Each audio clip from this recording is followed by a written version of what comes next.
all of the live action. Like, even in Lion King, they made Scar trying to smash Mufasa's wife. Like, what does this have to do with the Disney's Lion King? I don't want to see BET drama. You know what I'm saying? Wait. I just want to see that far. I feel like you're projecting a little bit. No. Just a little bit. The big problem about Lion King was the fact that they made the whole movie about Beyonce's album. It wasn't really thing about the movie. It was, Beyonce got a new album. I wouldn't say just Beyonce, but it was about it just being star-studded. They just put a bunch of stars in it and thought we were going to accept it. And they didn't even allow Simba to cry when his daddy died because his face couldn't change because it was stuck in the same CGI from happy, sad. He couldn't wait to be king, and his daddy died. Same face. I get that. I will get that. I feel like with the whole Beyonce thing, that honestly didn't come till later. It was a surprise, as Beyonce does.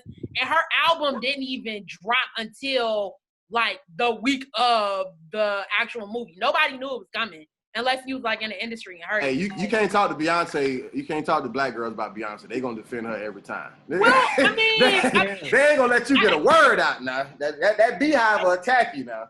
No, I mean, but I will say I definitely agree with you, Rudy. It was just completely star-studded. I feel like they took an Empire approach. Like the first season of Empire was all star-studded. People coming from out the woodworks, and I feel like that was what Lion King was for me. But Mulan, I feel like for me, I just can't get with the genre switch. Yeah, they went more like Crouching Tiger, Hidden Dragon more than they did Disney. Like it's way more like fighting. But I mean, you know, I think the problem with Mulan is that it was a little like the subject matter of Mulan was wrong in the first place. I mean, if you look at like Mulan kills like thousands of people in the cartoon. Like she's like a badass. Yeah, exactly. But I think it's also loosely based off of history too, you know? Like if you know the history of it, it's like, okay, that's not too far-fetched. But a big part of this movie changing tone is they're like, okay, we're not going to replicate Mushu. We're not going to get Eddie Murphy. We're not going to try and like get someone to be Eddie Murphy. We saw what happened when we tried to get even Will Smith to be Robin Williams. It just doesn't happen. It's not the same. You're not going to recreate that magic, you know? Only because I think Will Smith, he did an okay job. He wasn't Robin Williams. He didn't. That's the point. He didn't do bad, but it's not the same. So like when you're trying to feel those like people, the genie is the whole thing, right? So like even in the stage play, the dude won the Tony or whatever it's called for like stage plays because the genie makes the musical, the whole Aladdin makeup. So whoever that most person of those is, movies are like that. Right. Whoever that person is has to be the guy. And Will Smith held it down for what it is that he brought to the table. Like he brought his own twist to it. It worked. His own twist, right. which I appreciate. He wasn't trying to step into Robin Williams. And you know, that's still a touchy subject for a lot of people. You know, so he wasn't trying to like become an imitator or originator, but also Will Smith doesn't do that, period. So, you know, for him, he did bring his own flavor. I think it was great for this generation, you know, for them to appreciate it. And for me, I guess just looking at these iconic movies that I grew up on, I just cannot compare the originals of what I see. And so I'm just going to stop trying. Because for me, those are going to always be iconic. There is nothing you can do that's going to supersede that. It's embedded in my brain. So for me, I'm just not going to put outrageous expectations on it. But I am going to tell you when you did a shitty job, and I'll be like, I can't fuck with that. Right. You know what? We sitting here talking about it. I bet $1 million we all going to go see Mulan.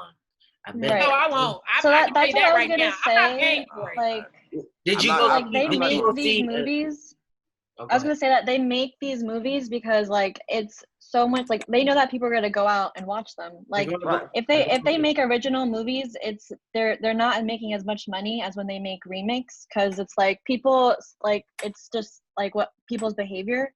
They watch things they're more familiar with. So if they see a story that they already know but told in a different way, they're gonna drop like money to have like their whole family go out and watch it. So it's just like such a serious money making thing that for sure. Lion King definitely made it. Lion King definitely made their money. I was gonna say also from the producer side of it, these stories now they're going to lose their rights if you don't remake them. So Disney won't be able to have the rights for these stories, which is why they have like an entire decade full of just remakes that they're doing so that they don't lose the rights to these stories. So producing wise, I feel like it's genius. It's brilliant. I mean, it's great. And nobody else is doing it, you know, like you don't see Nickelodeon doing it.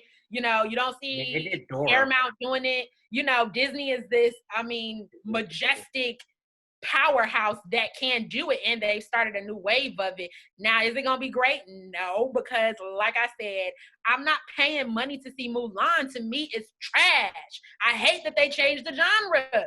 But if it's free, if it's on, and I go over, you know, social distancing, if it's like a free drive-in, I'll go and see it. But I'm not paying money to go see it because it don't look like something appealing to me. I want Shang to be really hot. Like, I hope he's super hot in this movie, you know? Because, like, I had a crush on the animated version. So I'm hoping, I think he's like, the real life version. In this one, so I don't know how hot he is. I hope he's played by Flavor Flav. Hey, so real quick, and we'll get started. Just to your point, Victoria, the Lion King budget was $260 million, and they made $1.656 billion in the box office. So I'm talking about the live action one. So yeah, so I mean, they definitely made the money back because people were definitely going to see it. Because you don't judge it until after. Like, you're going to see it. The Lion King, you remake Lion King, we're going to go see it. Period, point blank. Absolutely. But and I was going to say to that point, I also am, one thing I will say that I'm really grateful that Mulan did is that they did hire a lot of like Asian and Oriental, like people from where they actually shot, which for me, I was like, okay, that alone, I definitely give them props for, because, you know, sometimes they'll go to these different places to recreate these stories, and they'll bring people along with them to play the parts instead of pulling from the pool of talent that is actually there. So I will say kudos for that, because we need more of that. We do need more representation on screens for everybody across the board. Yeah. The guy playing Chang, the guy that Victoria was talking about, is a very, very famous martial artist movie maker. He's like Ip Man, and he's been in a lot. I think he's in, he's the bad guy in Shanghai Nights. Like, he's been in a lot of Kung Fu movies, so they're definitely. So it's going to be like an action, right? I mean, I guess that's what Mulan. Yeah, it's going to be like a war movie almost, it looks like to me. For kids, a war movie for children. Well, that's what the original Mulan is, if you think about it. It was a war movie for kids with a cartoon dragon. Yeah. They just, you know, what I was saying to Rudy is that I think most Disney movies, if you really like break them down to their structure, they're a very like serious, hard story with some like funny dude that makes it into something that it's kind of not. Like The Lion King is Hamlet, which is not funny at all. But you get Timon and Pumbaa and you throw them in there, and the bird, and you make it into a kids movie. You know, that's what's so genius. But like so if you look at some of those movies, like not all of them do it that well. Like Pocahontas, it didn't have the like comedic relief, so it wasn't really that fun of a movie. It was Pocahontas was sad from the beginning to end. Like, that was harsh. Fox and the Hound was rough. Bambi was a little rough. Like, it was some in there that was rough to watch all the way through. It was like, damn, this is fucked up. Like, this is fucked up.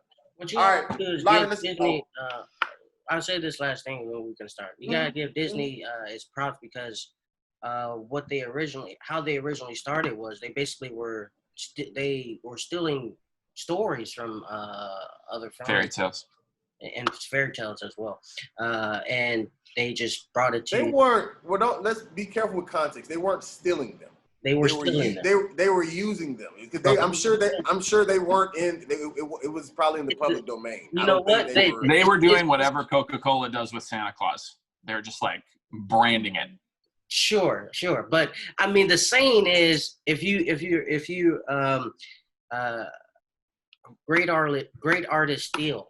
So that's how that is literally the saying. So Disney, they're a great empire of artists. And what did they do to start with? They were stealing. It's okay. They just stealing and hating Jews. Okay. That's the building of their empire. Yeah. I mean, I also heard a saying called "art inspires art," but I mean, that's neither here nor there. But I mean, at the end of the day, like you said, these stories were based in some type of truth, and they were based in a lot of cultural truth. from different parts of the world. And Disney just put their Disney stamp on it. And I mean, regardless if you like it or not, you cannot deny that these were iconic cartoons that 90s and millennial kids and even some generational X and Q, LMOPQ, whatever, you know, these generations grew up on. You know, these are things that we have embedded in our mind. And if it wasn't so iconic, we wouldn't be talking about it today. And some of these movies is some OGs, because see, some of these movies we thought came out in our time, like the Cinderellas or whatever. Some of these movies came out in like 1963 and shit. Yeah, like the 30s, and we thought it was with us. Like, oh yeah, I seen that as a kid. That was made way before we was born. Right. The Snow White cartoon was Hitler's favorite movie. Right. It was. I believe Snow White was terrible. All right, let's get started, man. Let's get started. We'll be here talking forever about Disney. All right, Lonnie, the floor is yours, buddy. Take it away. Hello, everybody. Good to be here. I'm coming to you live from Nashville, Tennessee, on my cross-country road trip. My girlfriend is pissed that we had to stop and do this podcast, but here it is. So it's going to be good. I'm here with my buddy Rudy. This is his real show, but I want to introduce my very, very special guest, one of my great friends in comedy and in life, Victoria Fernandez. Let's give us a little wave, Victoria. Hello, thank you. Victoria is a fellow comedian in Miami with me. She's originally from New York, and I will let Victoria take it from here. Awesome. Okay, well, so I'm sorry, Victoria. Lonnie, you want to introduce the other people that's here, or are you just being racist? Well, that's also, I could do that too. I mean, what's going on here? Like, you got to introduce everybody, sir. I mean, that's okay. Okay, I'll introduce Victoria, everybody. we're sorry. We're going to let you talk about yourself. Let's go I mean, you just Kanye West the whole introduction, Rudy. Like. Yeah. Well, I mean, I'm trying to get y'all introduced. I want people to know who y'all are. You know what I'm saying? Y'all, DA got his untamed shit in the back. He ain't get no recognition. He just sitting there. Come on. That's okay. You know? So I'm sorry. Do you think? So I'm gonna go this way on my screen. So I'm gonna start with DA, a talented filmmaker living in Los Angeles right now, from Arizona originally, if I'm not mistaken. Yeah, just like Steven Spielberg. So that means something. Is he really? He's from Arizona? Yep. I did not know that. He must have like a day named after him. I know. He has a school pretty much named after him. Where is he from? Phoenix? I'm not too sure. I'm not too sure. Some All right. area. All right. All right. And then my other friend Rudy is also a very talented comedian and filmmaker. How you doing, Rudy? I'm good, man. I appreciate you introducing me twice. I want to say this real quick though. Steven Spielberg's hometown is Cincinnati, Ohio. I just Googled okay. it. So that goes to show what we should listen to DA from now on. Okay. All right. Wait. Before we go on, go watch his documentary, and he literally says, "I'm a kid from Arizona." He literally says that. So forget that factoid. Well, Rudy's literally showing you right there. That let you know Google can't be trusted. And to my top right, I've got Briana, is also a filmmaker. Go ahead and introduce yourself, Briana, because I don't remember all of your accolades, but I know you have lots. It's okay, trust me. They're not as much as you think. I am an actress and a filmmaker, a content creator, originally from Chicago. I live in Los Angeles now, and I am just a box on your screen right now. Hey. And Lonnie, real quick before you give Victoria the floor, because I don't want to take her shine. Mm-hmm. It says that he spent part of his youth in Arizona, but he was born December 18th, 1946 in Cincinnati, Ohio. Rudy, go watch the damn documentary. How about do you think, Lonnie? It's on you, big dog. All right. So now we're going to reintroduce my special guest, one of my very good friends, the person who actually started everybody leaving my birthday party. When she got up to leave, everybody followed her. Victoria Fernandez. Wow. It was 3:00 in the morning. It was super late. Yeah. Early. I remember not remembering where I was really. Good. It was all a blur. Right. But am I talking about the movie now? Is this like where no, I'm you're like, gonna hey, tell us about yourself. You're talking about yourself. Oh, about me. Okay. Okay. There's really not much to say. I mean, I am in Miami right now. I don't have a job. Mm-hmm. I'm actually moving to New York in a couple weeks. which is very exciting. I got a job there. Yeah. Mm-hmm. Oh, I didn't know that. New York City. What's your job? I did.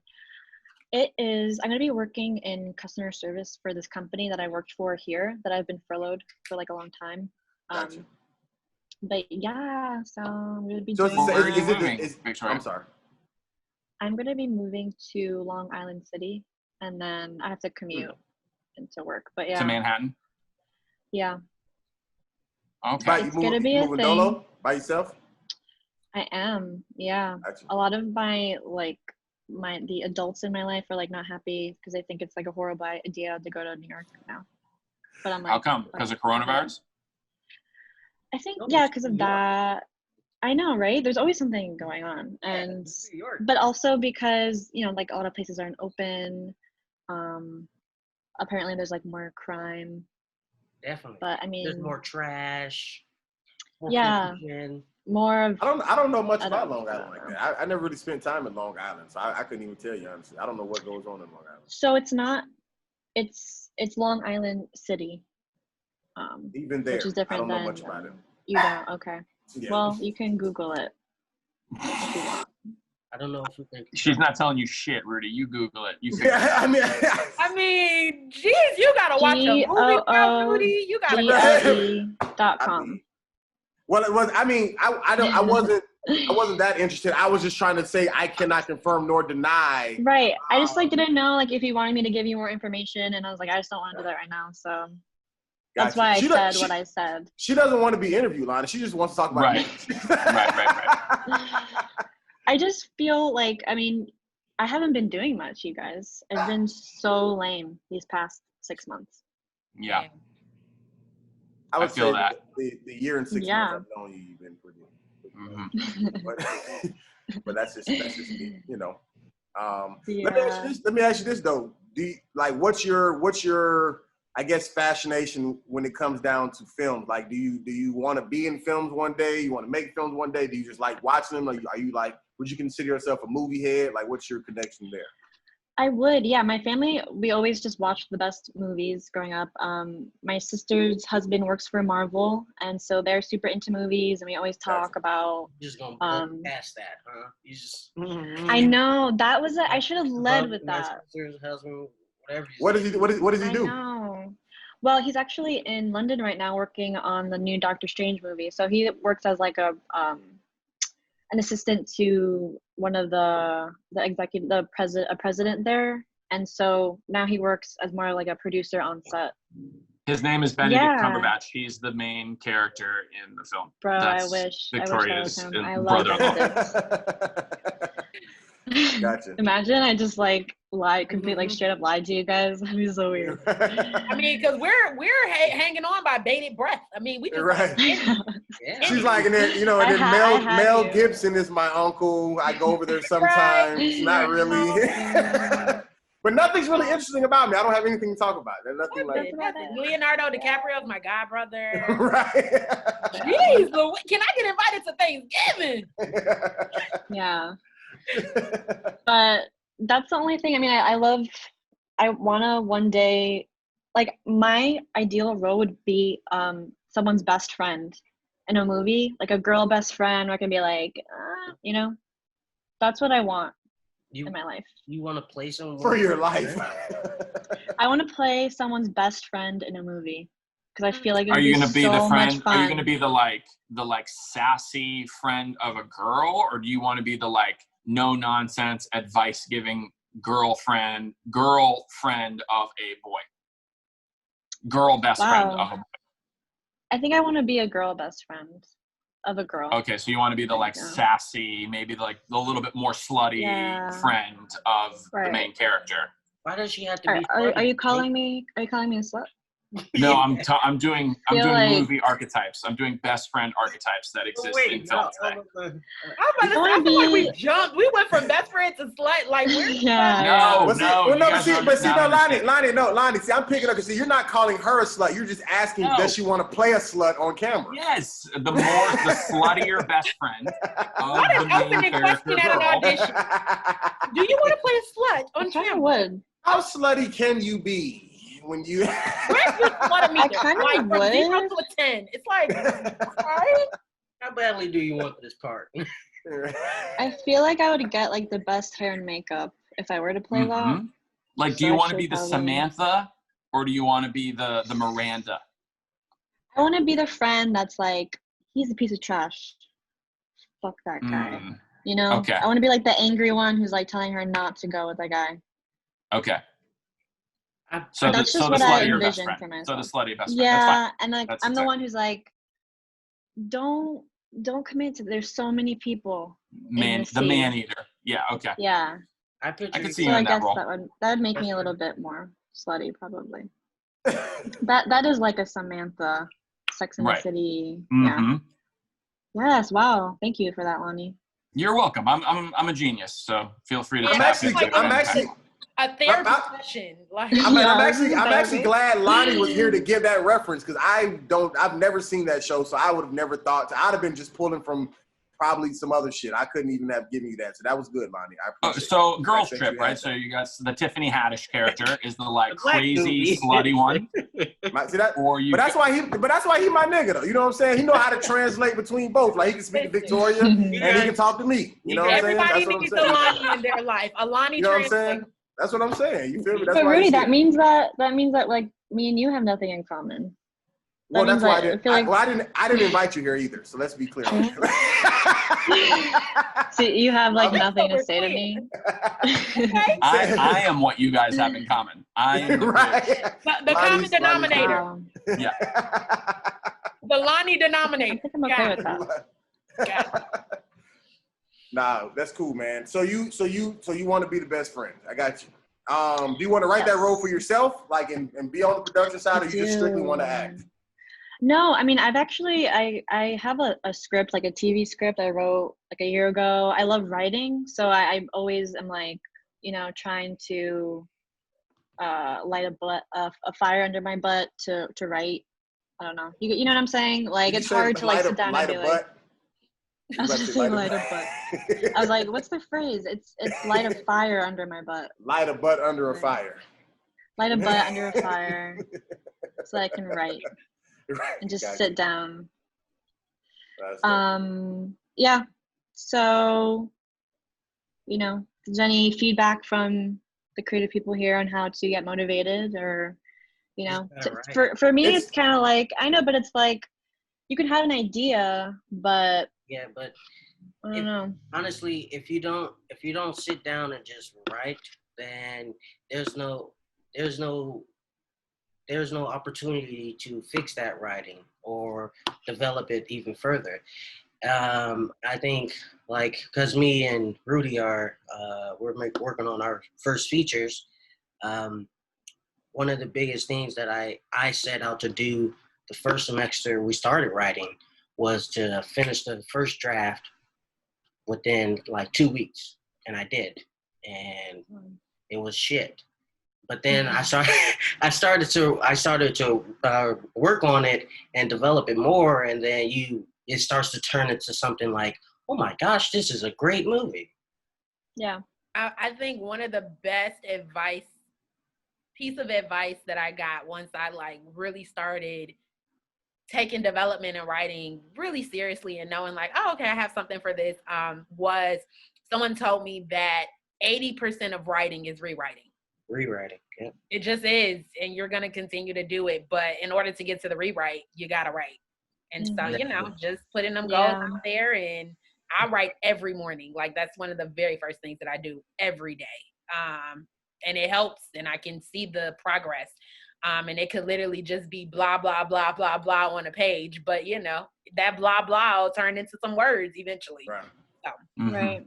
And I would just say this before we move on. I mean, just even answering your question in reference to motivation, and this could be me speaking personally, or it could be for everybody. But I think the most motivating thing about writing, and I'm not talking about acting in the movie, I'm saying the actual process of writing, I think is once you see the results from it. And the reason why I say results, it could be it making it to screen, it making a lot of money, whatever like that. But I think like that to me is what motivates me to continue to write, because for one, you have to get to that point. So you have to cross that hump to even get there. But I think once you see the results of it, because I don't think writing ever becomes like, at least not to me, I don't think it ever becomes like fun. Like I don't necessarily do it because I'm like, yo, I'm looking for something fun to do. Let me write.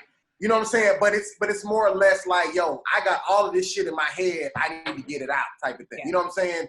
And so using that release to get me over the hump to once, you know, you go to a premiere and you're like, yo, I wrote this movie. You know what I'm saying? Like you watching it. I think that adds to your motivation as you start to see the results, but you have to be in the trenches to even get to that point. So that, you know, it requires you to have to write something to get it shot in order for you to, you know, be able to you know, for it to start making more and more sense, and you even creating more and more of what your style is, you know, and so on and so forth. But it just comes from doing it. So, cool. That's my thing. Lonnie, by the way, you have a really dope hotel situation set up. I was looking at I was gonna say, is that an Airbnb? Like, what did you have to do? Yeah, that looks like all I'm gonna say is Priceline. Priceline has saved my life on this trip. Ooh. Gotcha. I mean, well, there go an advertisement for Priceline. So if y'all want to go and sponsor the podcast, free advertisement. Easy. No, that shit is dope. Priceline and coronavirus are a great mixture for hotels right now. Yeah, because ain't nobody trying to be in the motherfucker. So that's real. All right, man. Well, let's move right along to these 3 films that we got this week. Was anybody not able to watch any of them? Did everybody see all 3? Everybody seen them? Okay. I didn't really see all 3, but I had seen them, you know, a while ago, and then one of them I watched. So. Thank you. Okay. All right. So let's start with Nightcrawler. And that's for no particular reason, but I guess for starters, and just so you know, Victoria, kind of how this whole conversation started before we started interviewing you, how we were kind of debating back and forth, making our point. That's what this is getting ready to turn into. You know what I'm saying? I know you're kind of a quiet and reserved person, so you're gonna have to speak up. All right, you're gonna have to go ahead and open your mouth and let her rip. Whatever your views and opinions are, just let us have it, good, bad, or indifferent. Before we get started into the opinions, I always want to preface by saying congratulations and kudos to all of the filmmakers who created these films. We are not trashing them because you are a piece of shit. This is just our opinions on what we saw. But either way, you got it done, and kudos to you. Congratulations for that. All right. Nightcrawler, directed by Dan Gilroy, starring Jake. Is it Gyllenhaal or Gyllenhaal? Is it Gyllenhaal? I think it's Gyllenhaal. Gyllenhaal. Jake Gyllenhaal and a host of others. Nightcrawler. Did anybody dislike this movie? Anybody on the side of saying this is a piece of shit by a show of hands? Not necessarily a piece of shit, but you just didn't like it. You're on the side of not liking it. Because you got to choose one or the other. You can give opposite of what you said, kind of like I like it, but I got some thoughts, or dislike it, I like some things. But you got to choose a side. Yeah. I'll go on that side just to say, just for the sake of argument. Don't need sake of arguments. I want people who got a legit. I don't like this, and this is why. And I got it. Okay, so you got DA for dislike. What you got, Briana? You going for I trash. Trash. Okay, got you. Okay, she want all the smoke. What about you, Vicky? I liked it. I mean, there are some things towards the end where I was like, that seems silly or kind of goofy or like why. But I thought it's entertaining. But all right, Lana, what about you? I like this movie a lot. I think it's a very well done film.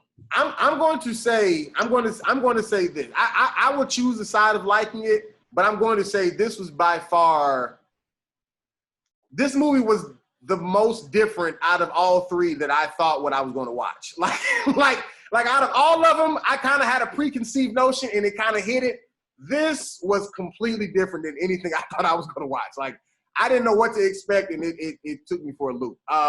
So we'll actually start with our guest today, Victoria. Give us your thoughts. You say you like the movie. What's so great about this movie? So I liked it because he's kind of like a likable serial killer to me. I mean, This lady just said, you really, he is. I don't know. I'm like, wow. I mean, I like how he researches into things. I think that's cool. I could relate to him on that level. He's obviously mentally, like, you know, handicapped in a way. Yes. But I thought it was cool. I thought it was an exciting movie, which I've been trying to see more movies that I'm like, you know, because everything now is like kind of boring. So I needed this, and I liked the action. I liked some of the like shootout scenes. A little bit towards the end, his like relationship with his partner was a little bit like gimmicky to me. It didn't really seem. I'm like, I think they just stretched it out for a bit too long. They didn't make it seem like believable. Like, I think you kind of know at a certain point that you're hanging out with a serial killer, you know, and like what he just figured out towards the end when he was like shot, like, oh, you were like, right, you're like really messed up. Like, I'm so sure. But I guess the whole movie was like at some point, like, I don't know. I kind of disagree with you there. I think he knew, he just was in it for the money. Cause he was like, people are going to die. I need more money, or I'm leaving. And then what was his name? What was his name in the movie? I can't remember his name. But Jake was like, he was like, you got the level up on the bargaining end, and I couldn't have that. So he already knew. I think the partner knew what was going on. He just needed the money. Remember, he was sleeping in the garage. Yeah, but I mean, throughout their time together, he says like, oh, I'm doing things that are more dangerous, that could be considered illegal. So it's like more of like a journey throughout the relationship, you know, and there wasn't, I mean, yeah, I get the money, but it's almost like all of a sudden at the end, he's like, oh my God, you, and then they explained that scene, you know. It's interesting how the dialogue where the friend was like, oh, you knew that he was there, but you still let me go anyway, and he shot me. I was like, okay. I'm like, I think we all knew what was going on. You didn't need that whole scene was a gimmick, because the fact that the moment the conversation was over, each monologue was over, his eyes closed, dead. Like, you know what I'm saying? Like, it was too timed out. So no, I get that whole thing. But I do think, for one, I mean, I just think his partner was a dumbass, honestly. I mean, money or not or whatever, I think he was desperate. He was, you know, he was on his ass. He was an idiot. You know, all of these things mixed into one. Like he's aware of what's going on, but at the same time, like you said, he is saying like, yo, I want more money, whatever, like that. But I don't think their relationship was gimmicky. I just think that scene was the way that they made, because I already knew. I just thought it was going to happen earlier. I already knew the partner was going to die. He was going to take the camera of whatever footage he had and still move on. Like, I already knew that was going to be a thing. I just thought that was going to happen at the police shootout at the Chinese restaurant. I thought it was going to happen then when he told him to get out of the car and he didn't want to. But they just, you know, which to me, I would have probably liked it at that moment more than the way that they did it with the whole crash and then, you know, whatever. But I don't know. This whole move, like, this dude was like weirdly impressive, like almost to what you were saying in the sense of like the whole likable serial killer. Like, he was a sharp businessman, but he was fucked up. You know what I'm saying? But the thing about it was not just fucked up in the sense of like he's willing to film anything and drag a dead body into the scene so he can see it better. Not even just that, but like in his mind, he really thinks it's okay to just run up on scenes and film. Like, he doesn't even know that there's anything wrong with it. And the reason why I know that, and I'm gonna let somebody else talk, I burst into laughter when he first bought the camera and pulled up on the scene, and he drove his car like right up on the scene, like right up to the down. I'm talking about like with no fuss, and just ask people, hey, so what's going on here? Tell me. Like, it didn't fathom to him like the protocol. He was just like, yo, like I know if I get this footage, they go, you know what? Like, it was so like there was so many things that were just so bizarre about his character. But as bizarre as he was, I really thought at some point he was going to spiral out of control into something that he could no longer control. But he had control the entire time. Like, this movie really blew my mind in certain ways. I was like, certain things I kind of seen was going to happen, but certain, like the way that it kind of turned out, I was just like, I didn't see this movie ended up the way that it was. I think one thing you guys haven't touched on yet is that these got like, I think Jake Gyllenhaal basically represents the like new style of news. Right. And Rene Russo represents the like old school, like Tom Brokaw, Walter Cronkite, the like classic news. And here we have, it's like, if it bleeds, it leads. It's like, if anything is spectacular. So like you just said, he had no sense of protocol or anything like that, because that's exactly what it's like for the new age of news. There's no rules anymore, right? So everything is on a 24-hour news cycle. There's no rules. Like in the very beginning of the movie, Rene Russo, the producer, is like in charge. And eventually he switches it all around so where he's the one that's like dictating the shots. He's manipulating her to having sex with him and stuff like that. Like literally abusing the system is, I think. So when you guys said it's gimmicky, I think the whole movie is a gimmick. The whole movie is not supposed to be taken literally as much as it's like, this symbolizes this symbolizes that.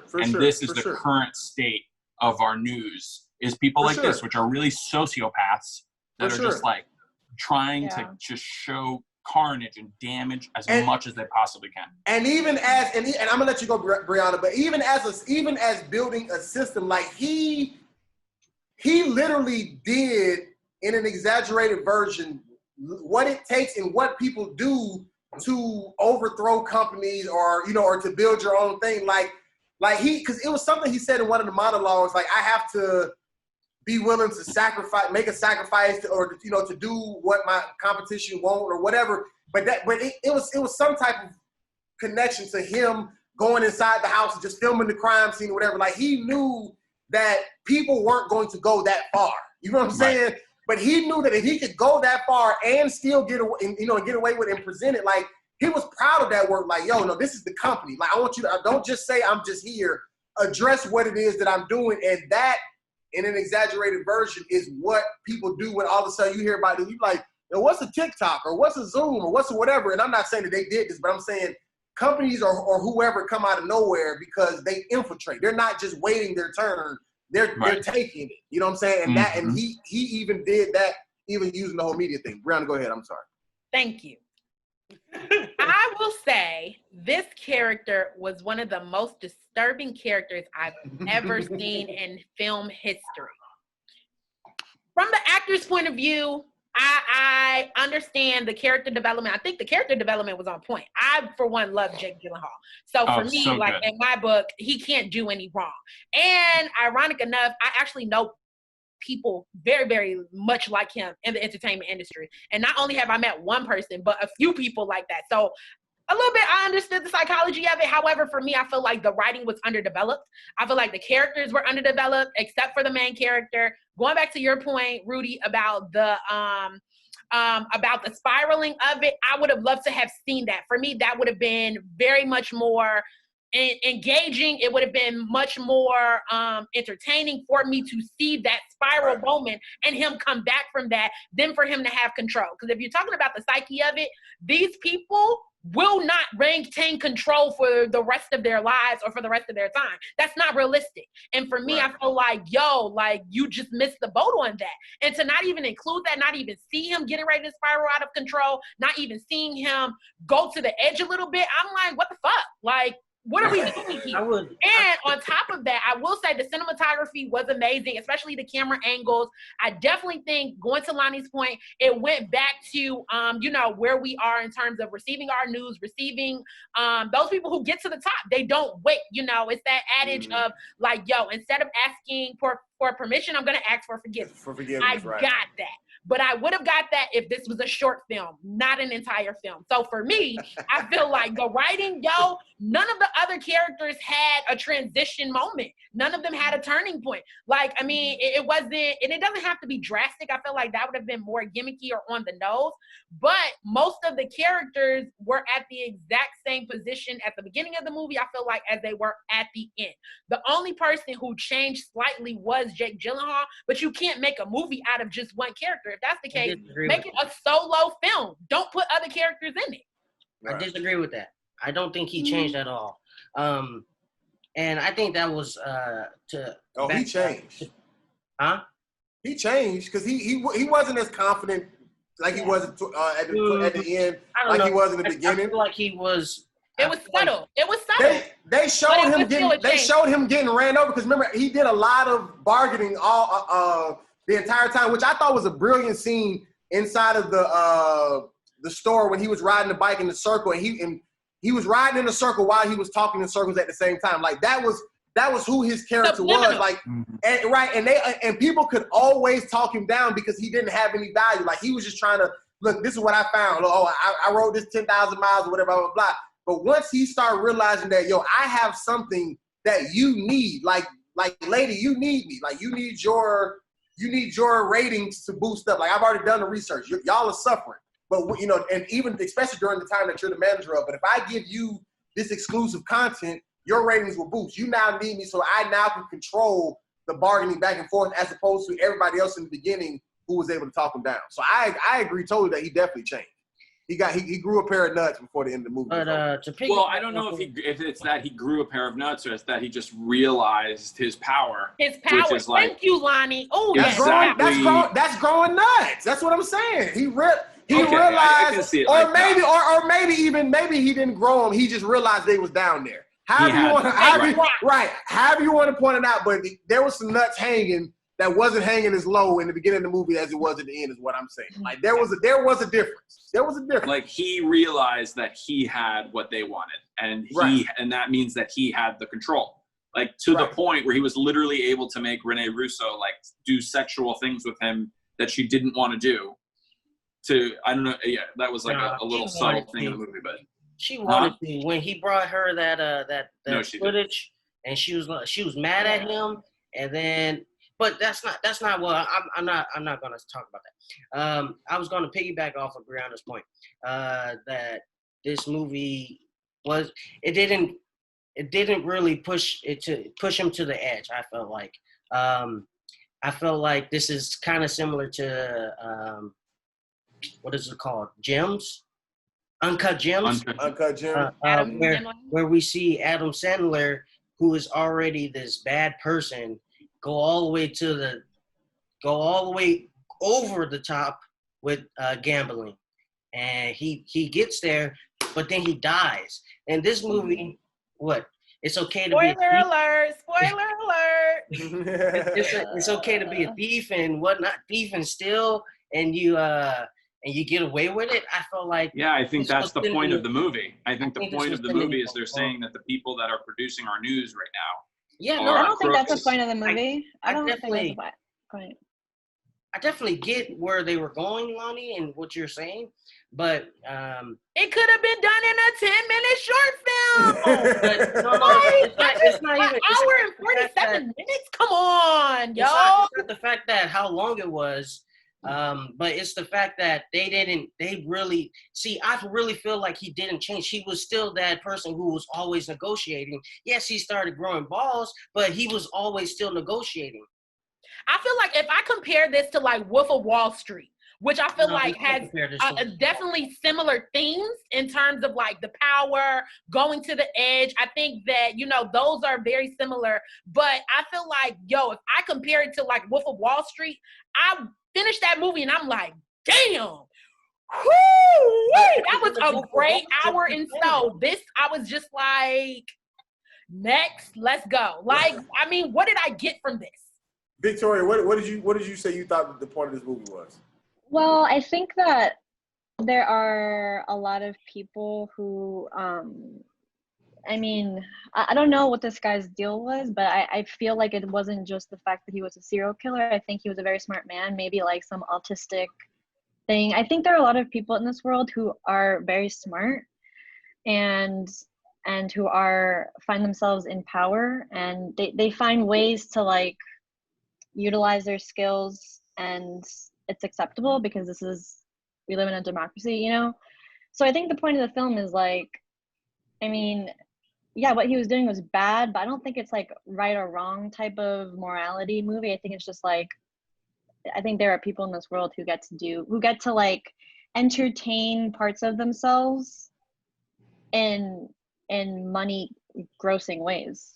I don't know. I mean, Victoria, on that point, what I was saying is like when I was saying that that's the point of the movie, I think the message of the movie is that the people that control the news and the information that we get are like Jake Gyllenhaal. They're people that are opportunistic. They're con artists. They don't have but any I don't sense think of you can morality. say. I don't think you can say that that's evil. I don't think you can say that's bad because ultimately, people are watching the news. How many people tune in and like they want to see that?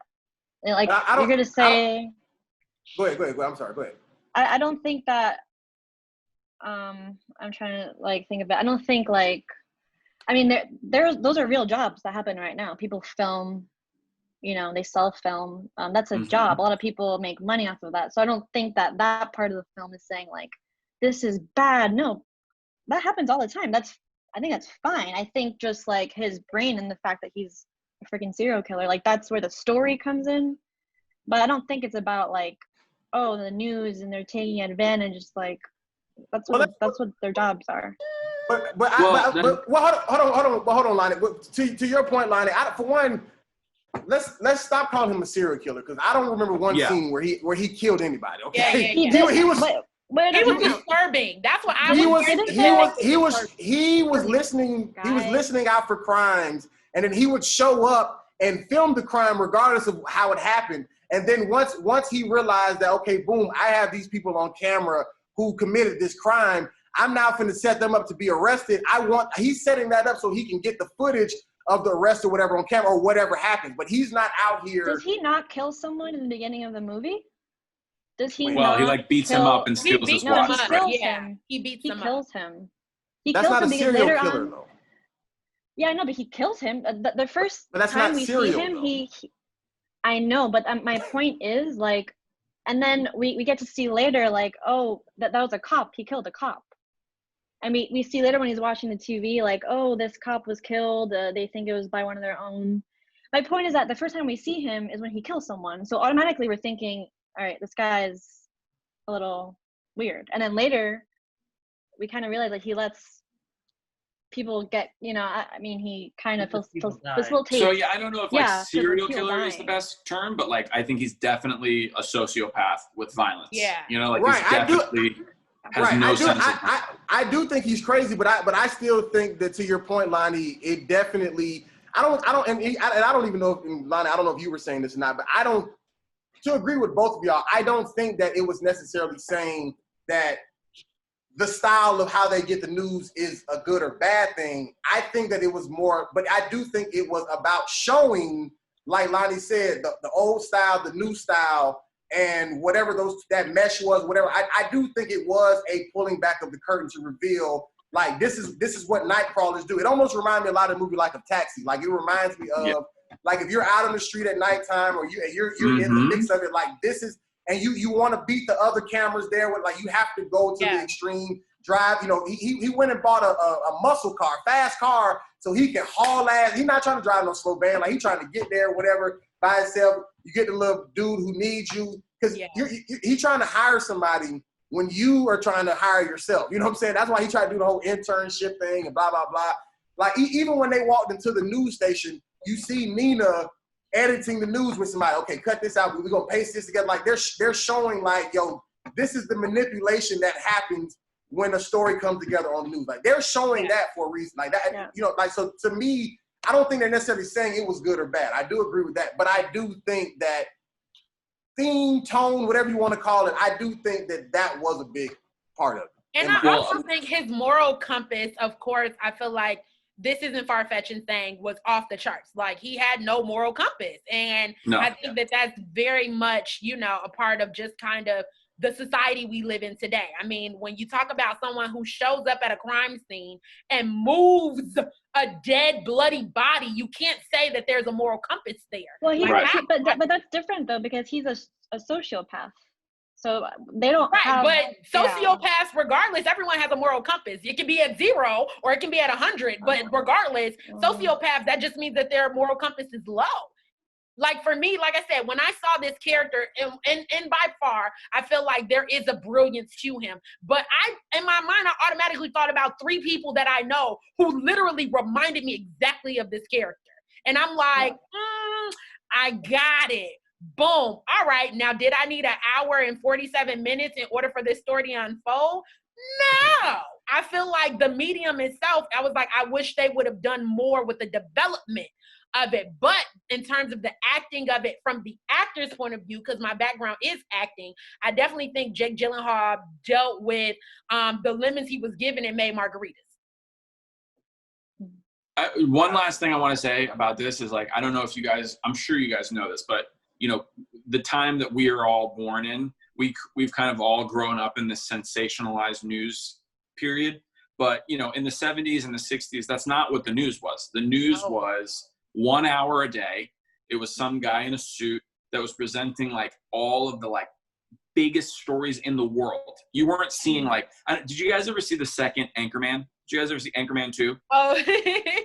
So there's a scene in that movie where like, they're like, they don't know how to get ratings. So what he does is he's like, there's a car chase going on. So let's follow the car chase. So they start following the car chase and the ratings start going through the roof, right? Because nobody cares about what's happening in Russia or Germany or, you know, the forest fires. And so they're like, okay, what can we do to get these people, like feed them the McDonald's of the news? Because they'll fucking eat it up. They don't want filet mignon once a week. They want McDonald's all day. So I think that's really the message of this movie. And it's like showing you who gives us that news. Who is the person that's going to go film the burning, disgusting, bloody bodies to fill up this 24-hour news cycle? Right. And also to your point, Lonnie, I think you hit on something like tremendous. I feel like speaking about today, I mean, the news change, it evolves. Like we can't expect for it to be the same as it was in the 70s. I mean, even now, you look on Facebook and social media, people are filming George Floyd, you know, on the ground, taking his last breath. You know, for us in this day and age, it has become mundane. It's become normal. You know, anyone can pull out their phone and find something on Facebook and literally see a tragic moment like that. But you see, if you think about 20 years, 10 or even 15 years ago, that was not the norm. It was outrageous. It's like, are you kidding me? To film someone's death? But then also you have to think about it. Is it a sense of service? Because people need to see these things. So then it goes back to the question of, where is your moral compass? Because like Victoria said, because people are still watching it. People are still watching. The ratings go up. I mean, you see that that's what people want to see. That's the thing. It's like, I don't know. If it bleeds, it leads. But see, at the same time, it still goes to the whole morality thing, because you can get the inside scoop and present that as it is without the manipulation. But most of the time, you're gonna get, like, people are gonna. It's almost like, you know, you taking a video and you just posting the highlights. Like, I'm a piece, because like the way that you. Like, I could take a conversation from this conversation we're having right now, and depending on how I edit it, I can move something that you said first and make you say it last, and all of a sudden, what you said can be completely out of context. You know what I'm saying? So, like, the narrative. Right. So the media still has control of the narrative, which that's why they showed when he first walked in, Nina's character was doing that even before they had the big news, because I do need that intense footage, but even with that, I'm still going to only show what I feel like is the true gold nuggets out of it. You know what I'm saying? Like, I don't need every step of this whole full walkthrough of the house. I just need to here, we're going to blur this out, whatever like that. We got 9 minutes to do it. How much you want for it? Let's move on. You know what I'm saying? Like, to that point, I think that now that I think about it, the characters, I still feel like they weren't fully developed. But I think every character besides Jake's character were more so symbols than anything, because like even the guy who was always against, like, we can't show this, like, this goes against our journalistic integrity.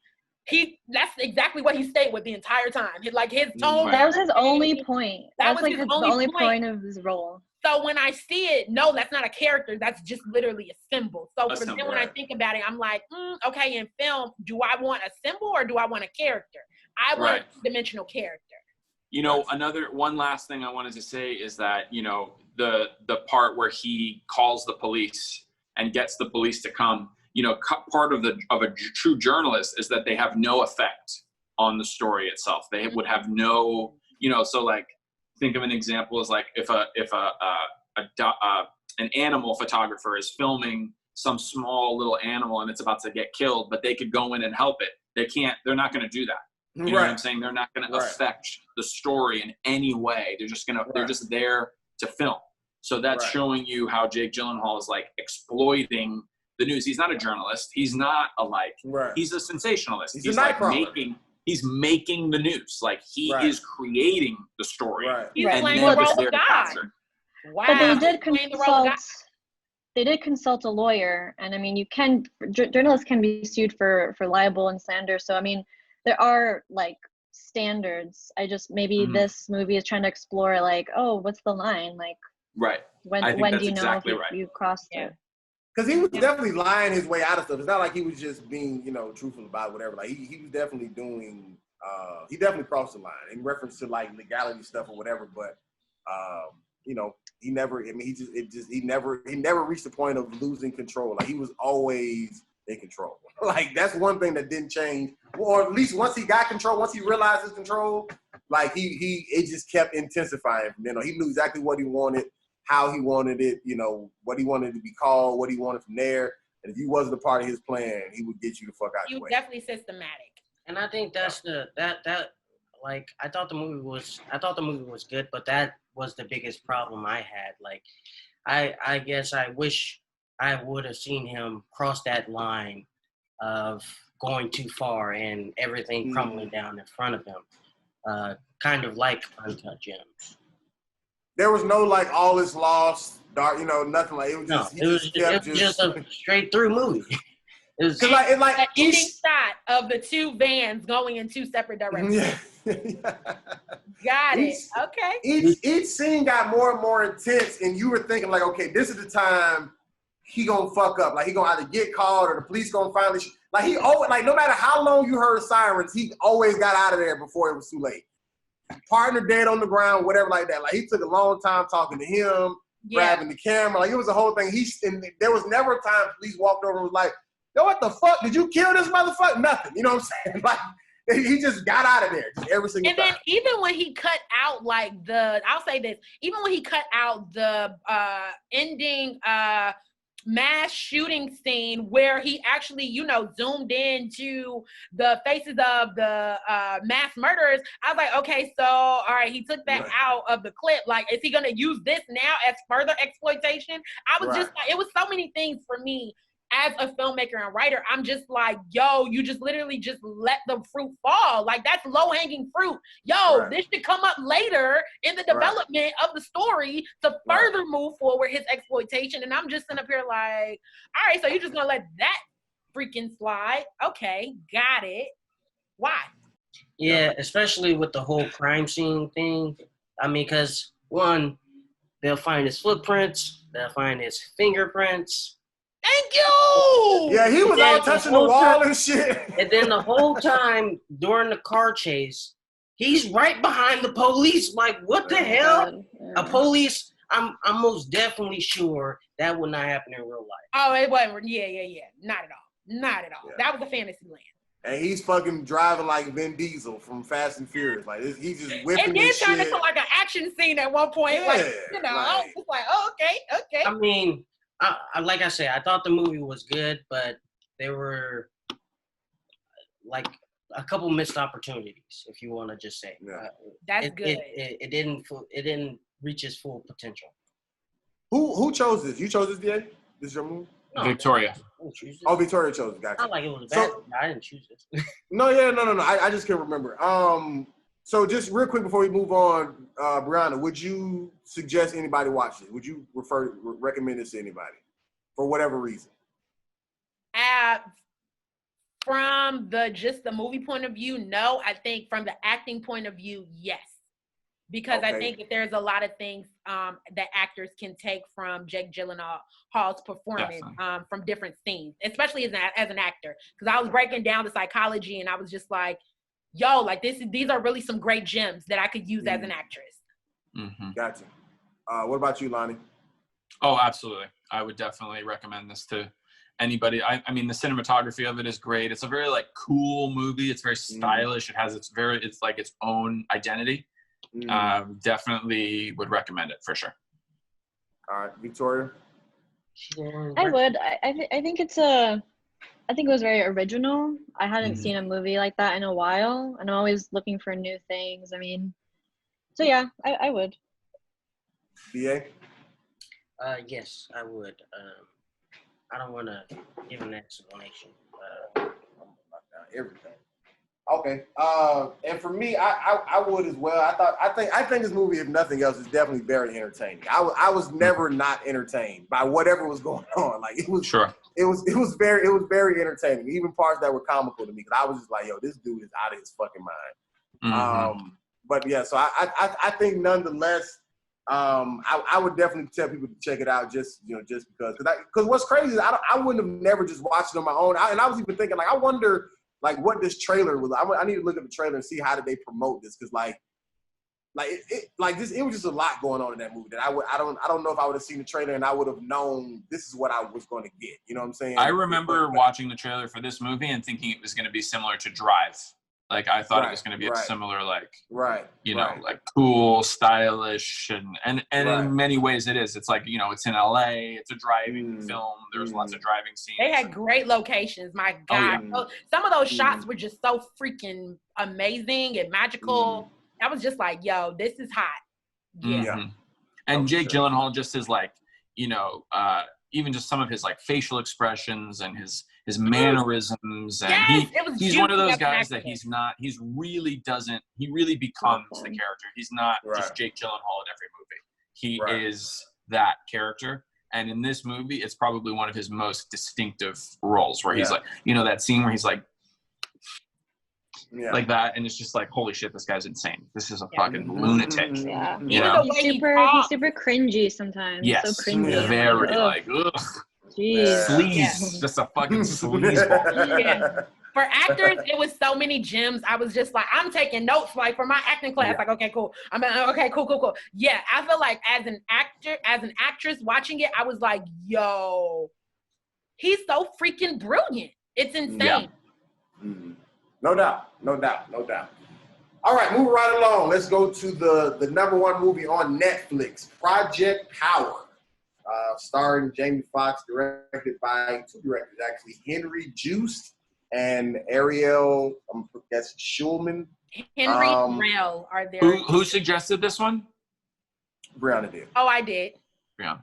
Okay. So, anybody on the side of not liking this movie? Lonnie Cox dislikes Project Power. DA dislikes Project Power. I'm listening. Victoria, okay. Yeah, I mean, I like some of the actors, but I just have a hard time with like super action movies where I'm like, this is so action, and I just like don't know what to focus on. I don't know. Right. Gotcha. Yes. Brianna, you're on the side. Well, you already told me you loved it before you even. You told me about it. I watched it again recently. I'm going to go on the side of liking it. And here's why. I honestly thought, if nothing else, this movie to me had some of the dopest action sequences I have ever seen in a movie. Like that scene when that chick was freezing in that glass and they were just going through that whole 360 pan of the glass and showing that action, even all the way to the scene ending when Jamie Foxx ended, leaning up against the glass and the ice dropping off like before the scene ended. I thought that scene was like, they paid a lot of attention to detail in that scene. And I thought that was like, I thought that scene was phenomenal. I'm not gonna lie to you. Like when that was over, I was like, okay, that was fire. Like that was pretty dope. But I will say my biggest discrepancy with this movie, and I'll let somebody else go before I even get deeper. My biggest discrepancy is it started off pretty slow to me. Like if this was me checking it out on my own, I would have never made it to the cool stuff. You know, like, cause it was like when it started, I was just like, this is like, hurry up. You know what I'm saying? Like, but once it got started for me, I was on board. Like once it got started, I was definitely on board, but it did, like the first 10 or so minutes for me was a little too slow.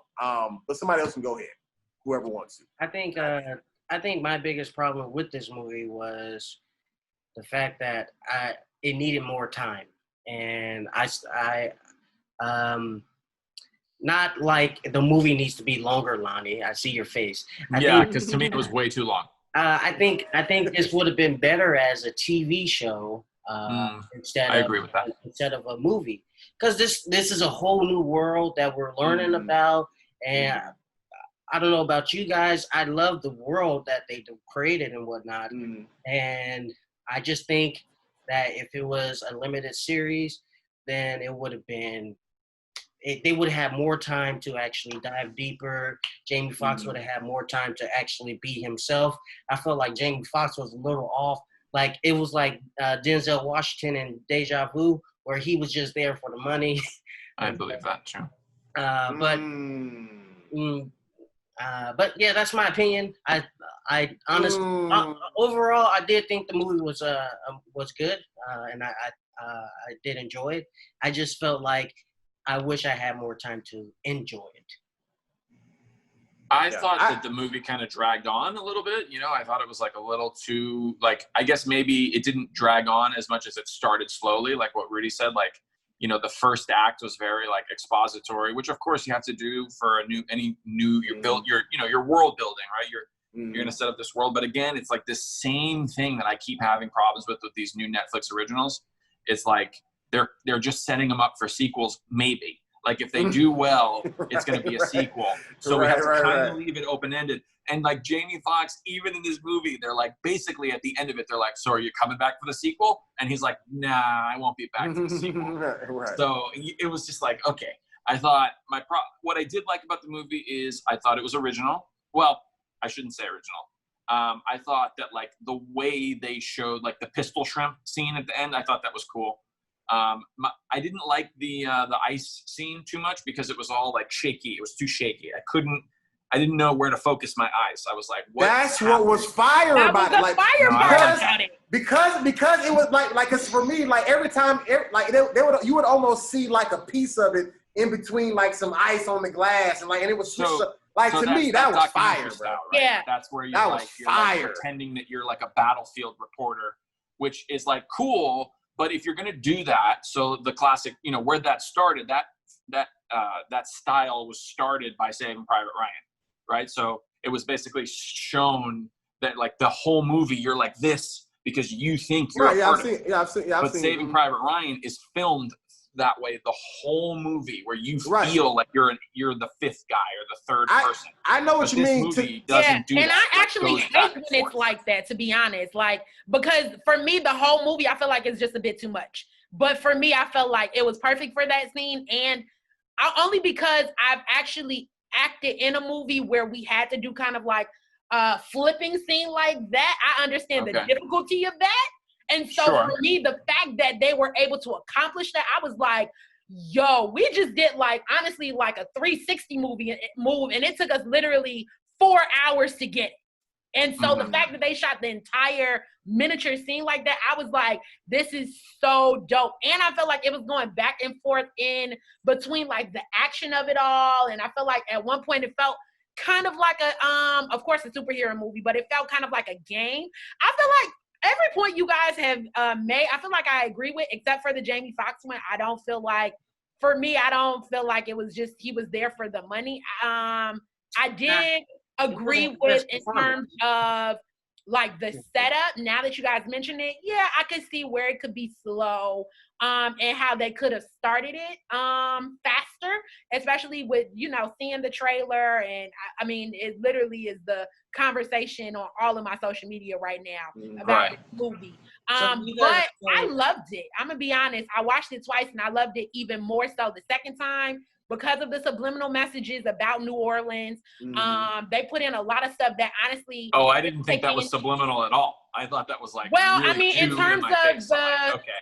Well, I mean, in terms of it wasn't the main, for me, it wasn't the main story. Like, it didn't take away from him trying to find his daughter. But he was like, the one scene that I remember is when he's like, oh, we all remember what happened the last time we relied on guys in suits to take care of New Orleans. Yeah. I'm like, oh, I wonder what he's talking about. Yeah, it was a stab, but it didn't for me, it didn't take away from it. It wasn't like, oh man, I'm just so thrown off, like I can't watch the rest of the movie. It wasn't like that for me. It's just like, all right, cool. They took a stab, and it is true.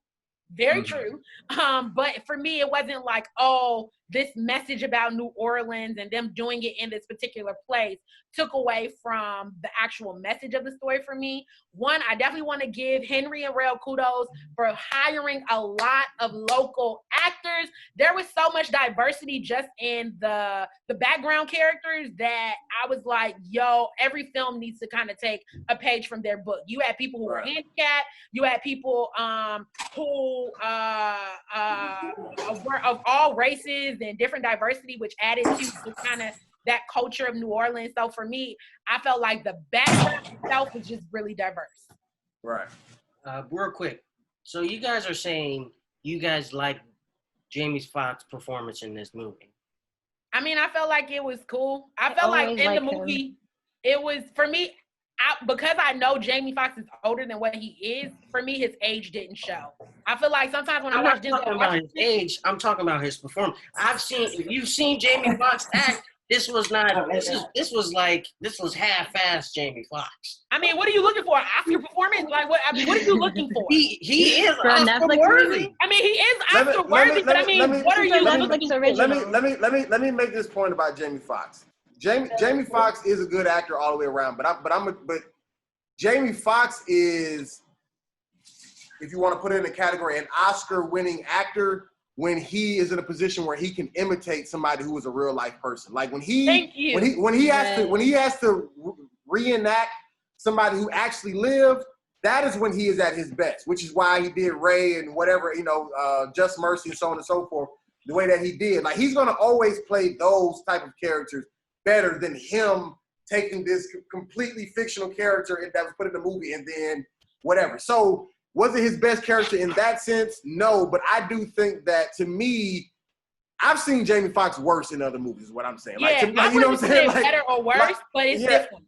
Well, no, I've seen like Held Up, I've seen some shitty Jamie Foxx movies, but I'm saying, they're hood classics, so I watch them because they look funny, whatever. But to me, I think that there were some parts that were kind of unsincere, like he went through this whole journey of finding his daughter, but then when he finally finds her at the end, he like one arm hugs her. I didn't think that his appreciation for finding her was good enough for me. Like that was kind of shaky, but I don't think leading up to that was a bad acting job. I don't think. I mean, I've seen some shitty roles. And and for me, I guess I look at it as though if Jamie Foxx were like, I don't know, crying in every scene or overly sensitive, which I feel like a lot of times a lot of Oscar movies are, it wouldn't have been authentic for me. Like it wasn't. I would have been thrown off. I wouldn't have made it past the movie. But I mean, for me, I feel like Jamie Foxx's character was who he was, even though he was the moving part of the story. I feel like my boy, what was the other character's name? Joseph Gordon-Levitt. Thank you. I love him. I feel like he honestly, in my book, was kind of like the main character for me. Like I think he needed more time. He didn't really get as much of the movie as I thought he was. Like I loved his jersey, the Steve Gleason jersey and all that stuff was awesome. But I think he was set up for the sequel, Lonnie, like you put before. When you made that point, I was like, okay, I see that.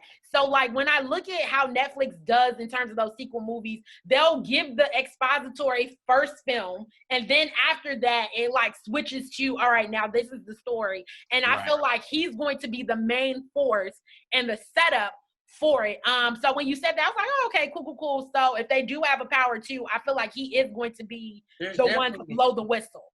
There's definitely a sequel because the cartel got the drugs. Yeah. Right. Yeah. We also never saw the little girl's power. We never saw the rapper's power. And like that, now that is a thing. Like I really thought she was gonna take a pill and rap the world back to a better place or something. I was like, okay, so that's her power. Like, so when is this gonna be a thing? Like besides her taking all the little words Jamie Foxx threw out, which I thought was a dope scene. I thought it was funny. I thought that was, pretty cool. She was freestyling whatever words he threw out. But I didn't also, just one last thing is like, this was really, it was just a bad X-Men movie.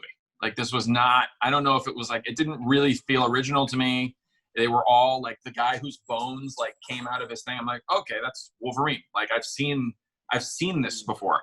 You know what I'm saying? I did like the one at the end. I liked the pistol shrimp one. I think my favorite part was Joseph Gordon-Levitt when he gets shot in the head and you can see the reverberation and he gets knocked out from it. That was very cool. But in the end, I mean, I think we've all seen this movie before. Which X-Men are we talking about, Lonnie? I feel like it was definitely elements of X-Men, but the last one. You have the early 2000s, then you have the 2010s. Which one? What I'm saying, I don't know if I'm not saying it's like exactly like an X-Men movie that's been made. I'm just saying like this is an X-Men movie that didn't get the X-Men title. Like they were like, how can we make an X-Men movie? And they're like, nope, you can't use the name X-Men. So they're like, okay, we'll just turn it into a pill. So you know what I mean? Like this is a movie. They make this, right? In the original X-Men, Magneto is trying to turn everyone in the world into a mutant with the little thing. I would agree, but also disagree. I feel like it's more like this anime called My Hero Academia. I don't know if you guys watch anime, but no. Yeah, you guys suck. No, I have a girlfriend, so. Yeah, I have a wife, so. I'm single. I still don't watch. I was gonna say I'm not a part of this conversation, so I'm just gonna stay quiet. But okay, so in My Hero Academia, there is it's not like a pill, but the world is being taken over by power. People who have power now, and it's kind of like that. You know, I kind of felt like it was more towards that, a conflict in that area. But X-Men, I can agree but disagree. I guess my point is it's derivative. It's not original. It's a derivative. But isn't all superpowers derivative? Because you can't make new superpowers. Yeah, I feel like all the ones that have been made, like they're all going to be variations. Like there's no power that you can make now that's like, oh, no one ever thought about that. Rapping. Poetry, something original. If you look at it's not original, and she like brings him back to life. They don't talk about that at all. Hold on, just like hold on, guys. Let's get Victoria a chance. I know she's been trying to get in here. I'm sorry. What do you talk? I mean, like I don't like when movies start off right away with an action scene. Because I just, like, it's overwhelming. I'm like, I didn't sign up for this yet. I don't know what's going on. I don't like that. But, I mean, Lonnie, I just don't think you like fantasy action movies. That's not true. Because I feel like you're saying they're all the same. No, I'm saying that this one in particular is not original to me. But I love, like, Star Wars and Lord of the Rings. And, I love these kinds of movies. There are superhero movies that I love.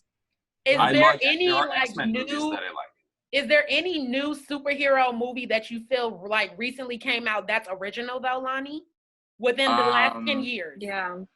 Well, I thought that the Batman films, the like Dark Knight and the Dark Knight Returns and the Batman Begins, I thought those were extremely original. I thought that was like, and like the Joker, I thought that was very like, we're going to take this powers. But yeah, the Joker didn't come out in the 2000s. The Joker's been around forever. So is it really original? Well, the new one is very original. I mean, it takes this story that we think we've all heard and like shows you this other part of it. Right, but it's not exactly fantasy. It's not really. And he's not a superhero. It's not really fantasy. He's just a hero. Let's see a movie like I don't know. Like, I'm trying to think like Black Panther. That was very original. That he was already a superhero. He was already a superhero, right? Like that's what I'm saying. Like something original. Like what they're saying, because you're saying that Project Power was not original, but what they're saying is that no movie that involves powers or superpowers is original. Like they're all because they've all been created. It's a type of movie. Right. Yeah. It's just a type of movie. Like you're not going to see anything that's coming out recently that's going to be. So there was like there was Hancock. Idea. That was very original. It wasn't a great movie, but it was like original. It didn't use another super. You know, he could fly and stuff, and he was super powered. But he wasn't like. He was just homeless though. Like it was. But most superheroes are fucked up. Like, you know, like, and they come, you know, they got some type of fucked up problem and they put a suit on and get respect. Like, I mean, that's still the same. So like another film that was original, I didn't care for it super much, but Aquaman, that was an original like take on a superhero movie. That was just a bad, what do you want to say, interpretation of. It was 3 hours long. It was like too much movie, but it was original. It wasn't like I hadn't seen that movie before. Well, Aquaman is blonde. Why did they turn him to a brunette who doesn't even look like he belongs in the ocean? They needed somebody who was gorgeous, all right? They just needed a gorgeous man with a lot of muscles. They didn't give a fuck what color his hair was. We need a man that's gorgeous. We need someone to respect men and women. Here's my point. I guess what I'm trying to say is that this movie, I'm like, it's in New Orleans. Okay, so it starts off in New Orleans. In my mind, I go, this movie's going to end on a boat. Every movie that takes place in New Orleans ends on a boat. Then it's like, we're going to have the motorcycles and it's going to take place. There's going to be something on Bourbon Street. It's like, I'm like, okay, I've seen this movie before. Like even parts of Deja Vu. Like Deja Vu came into this movie. Die Hard came into this movie. Lethal Weapon, the part where they're like waiting on the train to pass. That's from Lethal Weapon. Like I've seen this movie already. Lonnie and Victoria, I ask that you guys please just give my movie a chance when it comes out. Oh my God, I'm so excited. I'm gonna give it a chance. 100%. Of course I will. It's kind of like Star Wars, but it's post-apocalyptic. That is Star Wars grounded. Not original. I've already seen Book of Eli. And Victoria, your problem. It starts off with this little girl losing her mom. So it starts off with action. So. Oh my God, I'm already like, I feel sad and I'm like, really want to know. That's not original. That's Finding Nemo. You've already seen it. I was going to say Bambi. I was going to say it was Bambi. It's more towards Finding Nemo, but yeah. Bambi is. It's an apocalyptic fish Star Wars movie. That's DA's movie. Basically. His movie is a bad Finding Nemo, just like a bad X-Men. But yeah. I loved it. I mean, for me, I feel like you guys hit some really great points where it's like, oh, okay, yeah, it could have taken this turn or it could have started. Like when I'm thinking of like and last time I was here, we talked about it, the way Drive started off for me, like that opening scene was phenomenal. And then the rest of the movie was trash.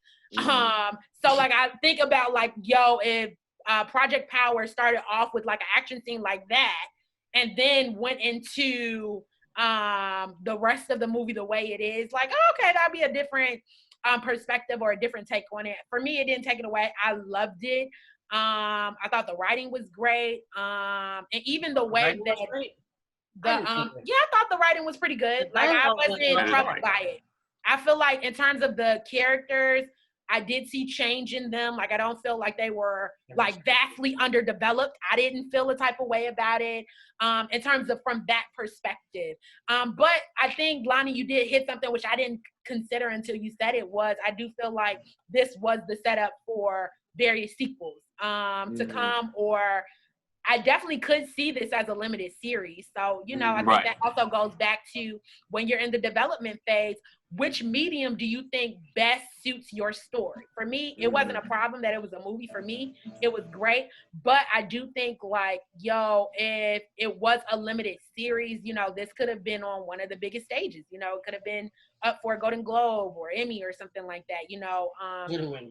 And I piggyback on that, because I know, DA, I know you said that even earlier about it being like, rather it being a show instead, because to me, I think that it low-key, it wasn't as bad, but I think it did kind of push the envelope, kind of like The Five Bloods did, in the sense of they were trying to make too many points in one movie.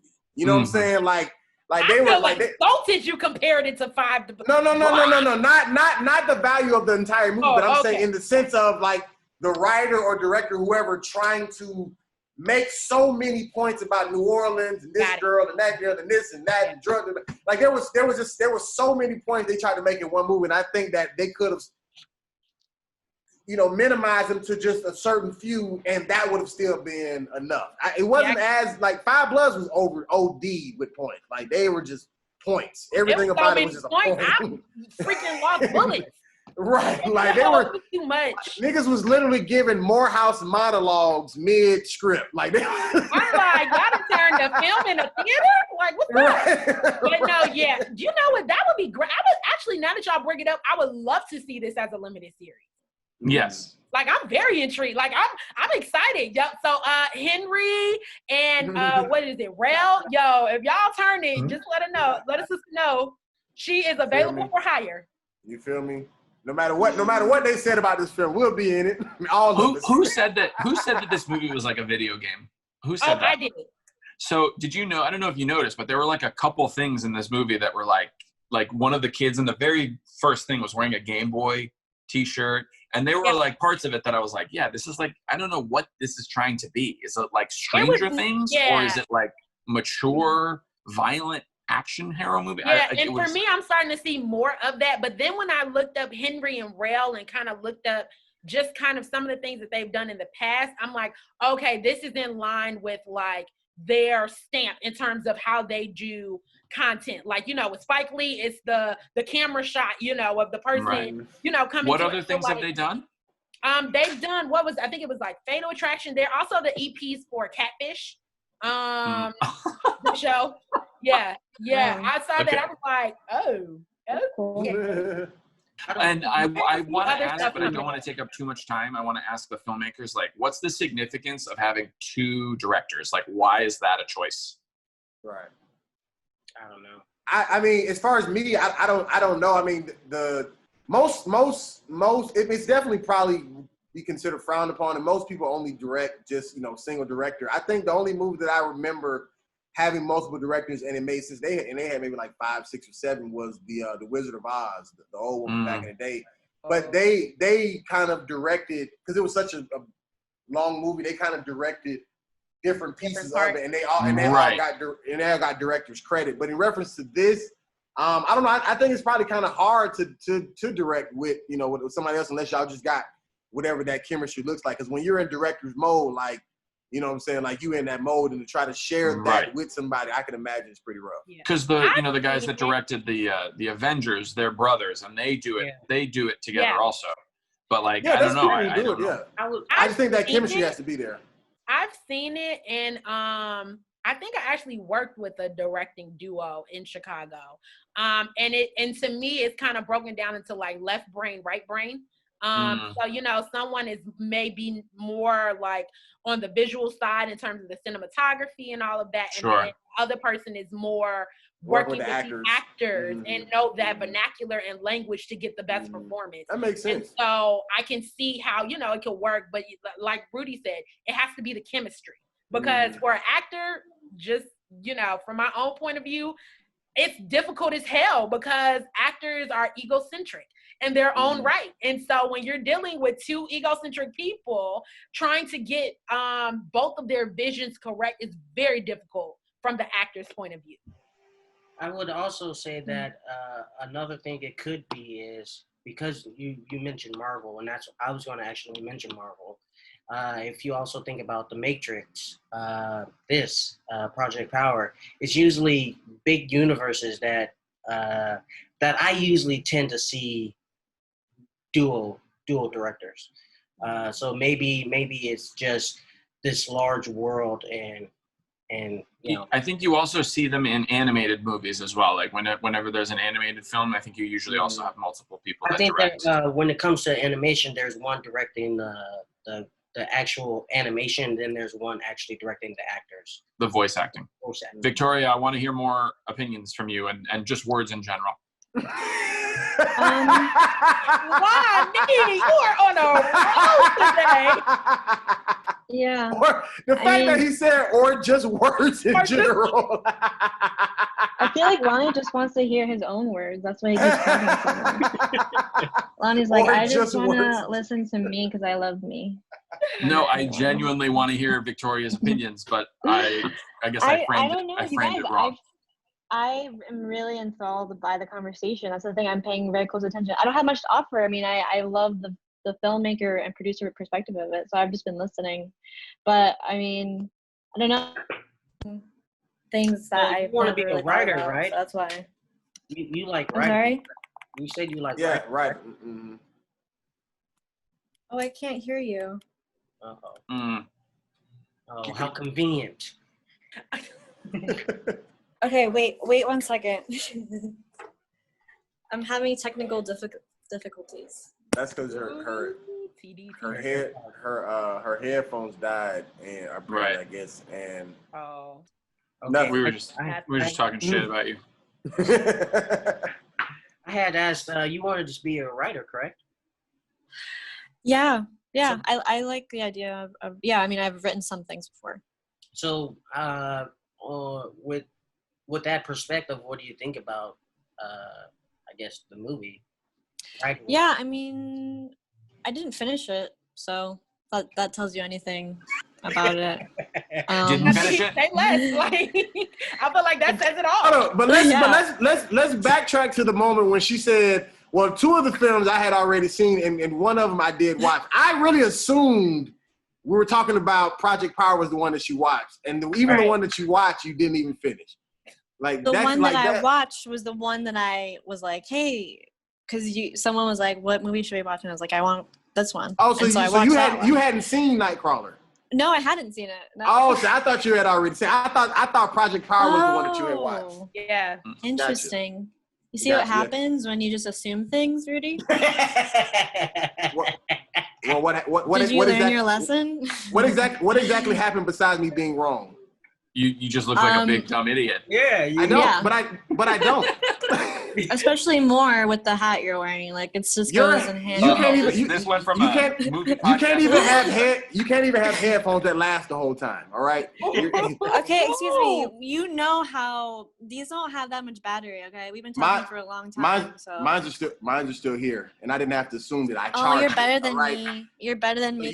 So you look like the ass, and mine were given to me, so I don't even know if they're real. This was a present to me. So someone loves me. Mine were a present. They were just already used and had earwax in them by the time I got them. That's neither here nor there. Those were hand-me-downs. Got it. Okay. Yeah. No. Handed down without even a cotton swab hitting them first. All right, last movie, Eternal Sunshine of the Spotless Mind, directed by. Who suggested this one? DA. This black guy. Directed by is it Michel Gondry? It's Michel. I don't know if that's Michael or Michel, but Michel. However, Gondry. Okay, so you just gotta add the extra emphasis on it. Got it. Well, I mean, I feel like it has to be Kale at the end. It's not Cole. I don't know. Either way, just say it the way you want to say it. We know you want to say it in a fancy way. Michelangelo. Gondry, starring Jim Carrey, Kate Winslet. This is actually the first movie I think I've noticeably seen her in outside of Titanic. I don't think I've ever really seen. Are you? You're missing out. We're gonna have to get you up to speed. She's like one of the best actors in the game right now. I know, I believe that. I'm just saying, me once again, me noticeably knowing that she was in a movie. Like because I seen the name in the credits and I was like, why that name sound familiar? And I was like, oh yeah, that's a chick from Titanic. So what I'm saying is, if I have seen her face in other movies, I just never gathered that was even her. Or like Victoria, you just didn't finish the movie. Well, I might have finished it, but I recognizably knew that this was her in a leading role outside of Titanic that I never even, I guess, really knew that she was in, I guess is what I'm trying to say. But I am on the side of liking this movie. Does anybody who dislikes it? Anybody who does not like this movie? Everybody likes it. Everybody likes it across the board? Whoa. Daryl chooses great movies. Thank you. Well, I didn't say it was great. I said I liked it. I was going to say, how did you go from that I didn't say it was great. I said I liked it. I said I'm on the side. To that? Right. I'm on the side of liking it. Never said it was great. I just want to put that You just want to feel some love. That's it. I just want you guys to know that I chose this movie, and it was well before. Did you make it too? Did you? No, made something similar. Before Victoria goes into her rabbit hole of not speaking, let's let her go first and give her opinion, so we can at least get words. I love Jim Carrey so much. I think he's so unique of an actor. I mean, he can do so many different things. It was a bit complicated of a storyline for me, but I mean, and I saw it a while ago, but I mean, it's also like a love story, so that's what I liked about it too. I have to ask, why was it complicated? I mean, it's like, I don't know, most of the movies you see are like, oh, they lost, this person lost their memory. How can we, and it's more of like a,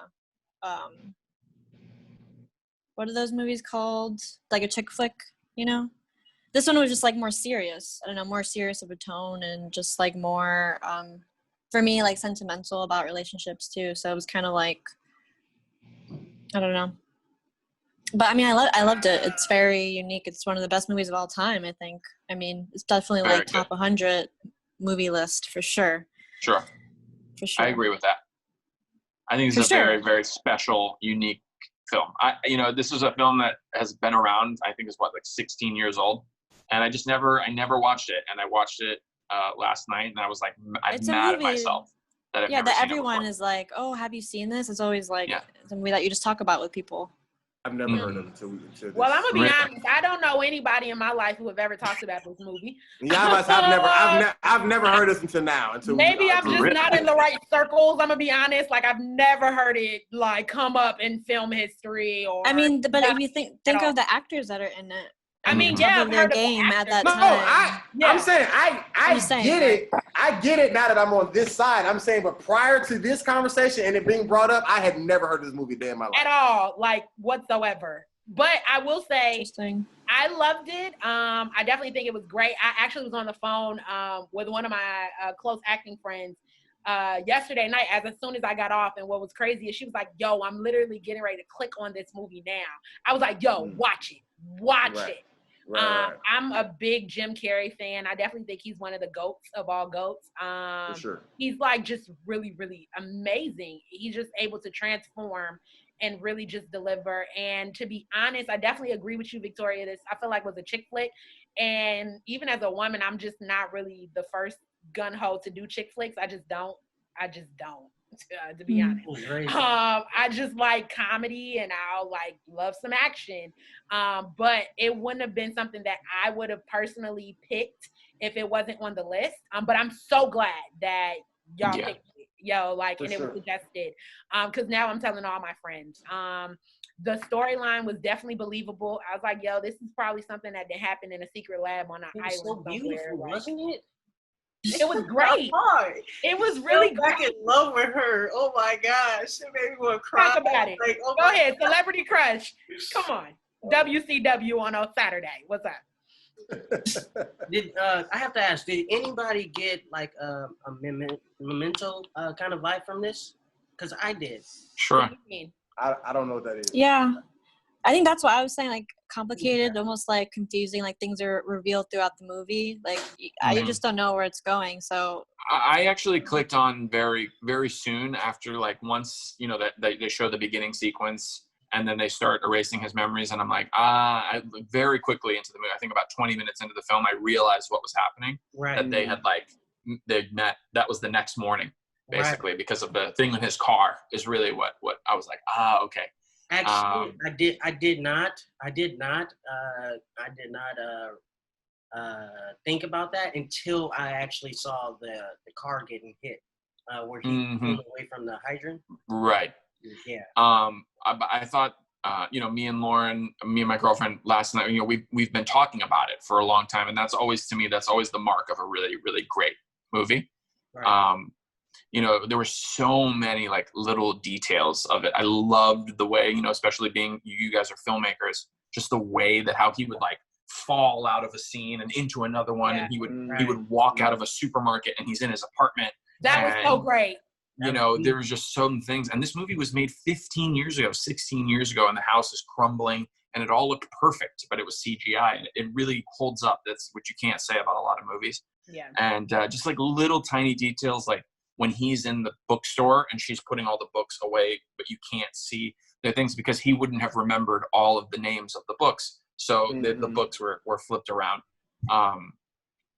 The acting in it, I mean, Jim Carrey is not the crazy person in this movie. He's not the Jim Carrey role. Right. He's the straight, like, quiet, meek little man. And she is the like wild, outspoken one with crazy hair. She is the Jim Carrey in this movie, which just goes to show you how dope of an actor he is.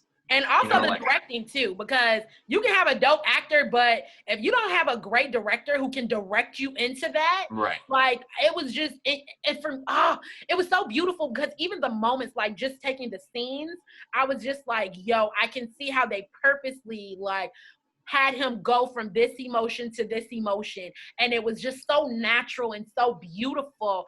I was like, I can understand the transition of his thoughts going through this. I was like, it was just so beautiful. It was so great. It was just really great. And that, just how relatable it was. The relatable scene when he's like, let me keep this memory. Yeah. That was a very precious part. This is another movie that kind of like Nightcrawler, where things are symbols.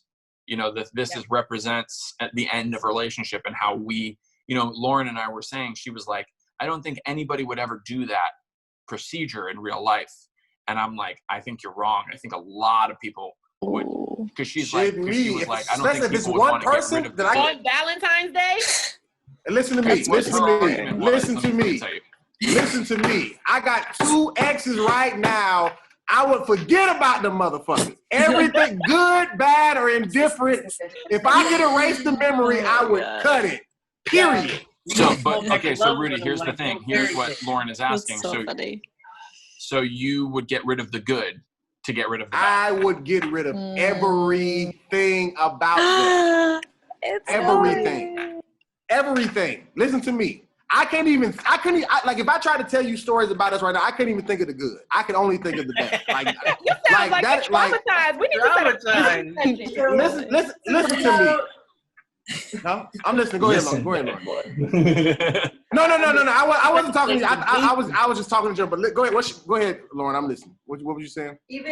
Let's say your memories are telling you the truth, and that there was nothing good about these women, which I don't believe. Haven't you learned things from those experiences that if you wiped it, you would have to learn those lessons all over again? Oh. Yes and no. And the reason why I say that is because you can't disagree with me. Well, no. The reason why I say that is because I didn't necessarily learn lessons from them. I just was willing to put up with more stuff because of what I had done, and I kind of looked at it almost as karma. But when I walked away, I didn't necessarily learn not to do this again because this is a lesson. I just think that, I almost put it like this. Let's just say if they were a stove and I didn't touch that stove and figure out that was hot, but instead I touched the iron instead, I think I would get the point that there is something out there that could burn me that I need to stay away from. And if I have to learn out a different route than how I learned it with them, I'm willing to take that chance because I don't fuck with neither one of them, is what I'm saying. Whatever good could have possibly came that I'm not even seeing right now in this moment, I'm willing to lose it, is what I'm trying to tell you. Well, I will lose every step of it because there was nothing worth hanging on to, which is why I did. Let me add another layer to this discussion. Hold on one second. Let me add one more layer. So I don't know if you guys remember, but when he first goes to the doctor's office, there's 2 people sitting next to him in the waiting room. One of them has the dog bowl. Right. Can I just say that detail? I'm not even really a big dog pet person, but that detail, I was like, here's another one, which I'm sure Lauren didn't notice, and it was very, very subtle. But the other man that was sitting next to him, he was holding a trophy of what was most likely his dead child. Yeah. So he was erasing the memory of his child entirely in order for me, I wouldn't necessarily do that with the child and the pet thing. But I'm talking about, but an ex, gone. You sound like you still got some unpacking and healing. Yes. Oh no. Trust me, I'm already unpacked and healed. I promise you. But the point I'm making is to the erasing of the memory. I get that there is good that comes with the bad, and even in grief, losing somebody, whatever like that. I wouldn't want to take that away. I would much rather want to, unless maybe I don't know that dude's backstory. I don't know if he accidentally killed his son or whatever. I don't know what they created for that character and why he did it. But if you're just talking about just a normal, just you lose somebody in life, I wouldn't necessarily want to lose the fact that I do miss them. But in the sense of an ex-girlfriend who ain't never coming back in the first place, and I don't think Jim Carrey and her had that. But I'm talking about in my situation, not all my exes, but 2 of them, they can go. That's what I'm saying. They can go. Period. I feel like you're scarred. But yes. For me, I feel like this whole movie just kind of talked about vulnerability for me. And I was like, oh, it was just a really creative way of talking about vulnerability. And what was crazy is I had just watched a TED Talk talking about it. So the movie for me was just like, yo, it was just like the symbol of the TED Talk. And in the TED Talk, Brené Brown, she was saying that in vulnerability, you cannot pick and choose what's good and bad, what's painful and joyous. And that's what, as humans, we tend to do. We tend to numb the pain. We tend to numb the things that we don't want to remember. However, with that, if you start numbing one emotion, you also then numb the good. You also numb the joy. You also numb the happiness, because emotions don't have any type of distinction. If you numb one, you run the chance of numbing the other.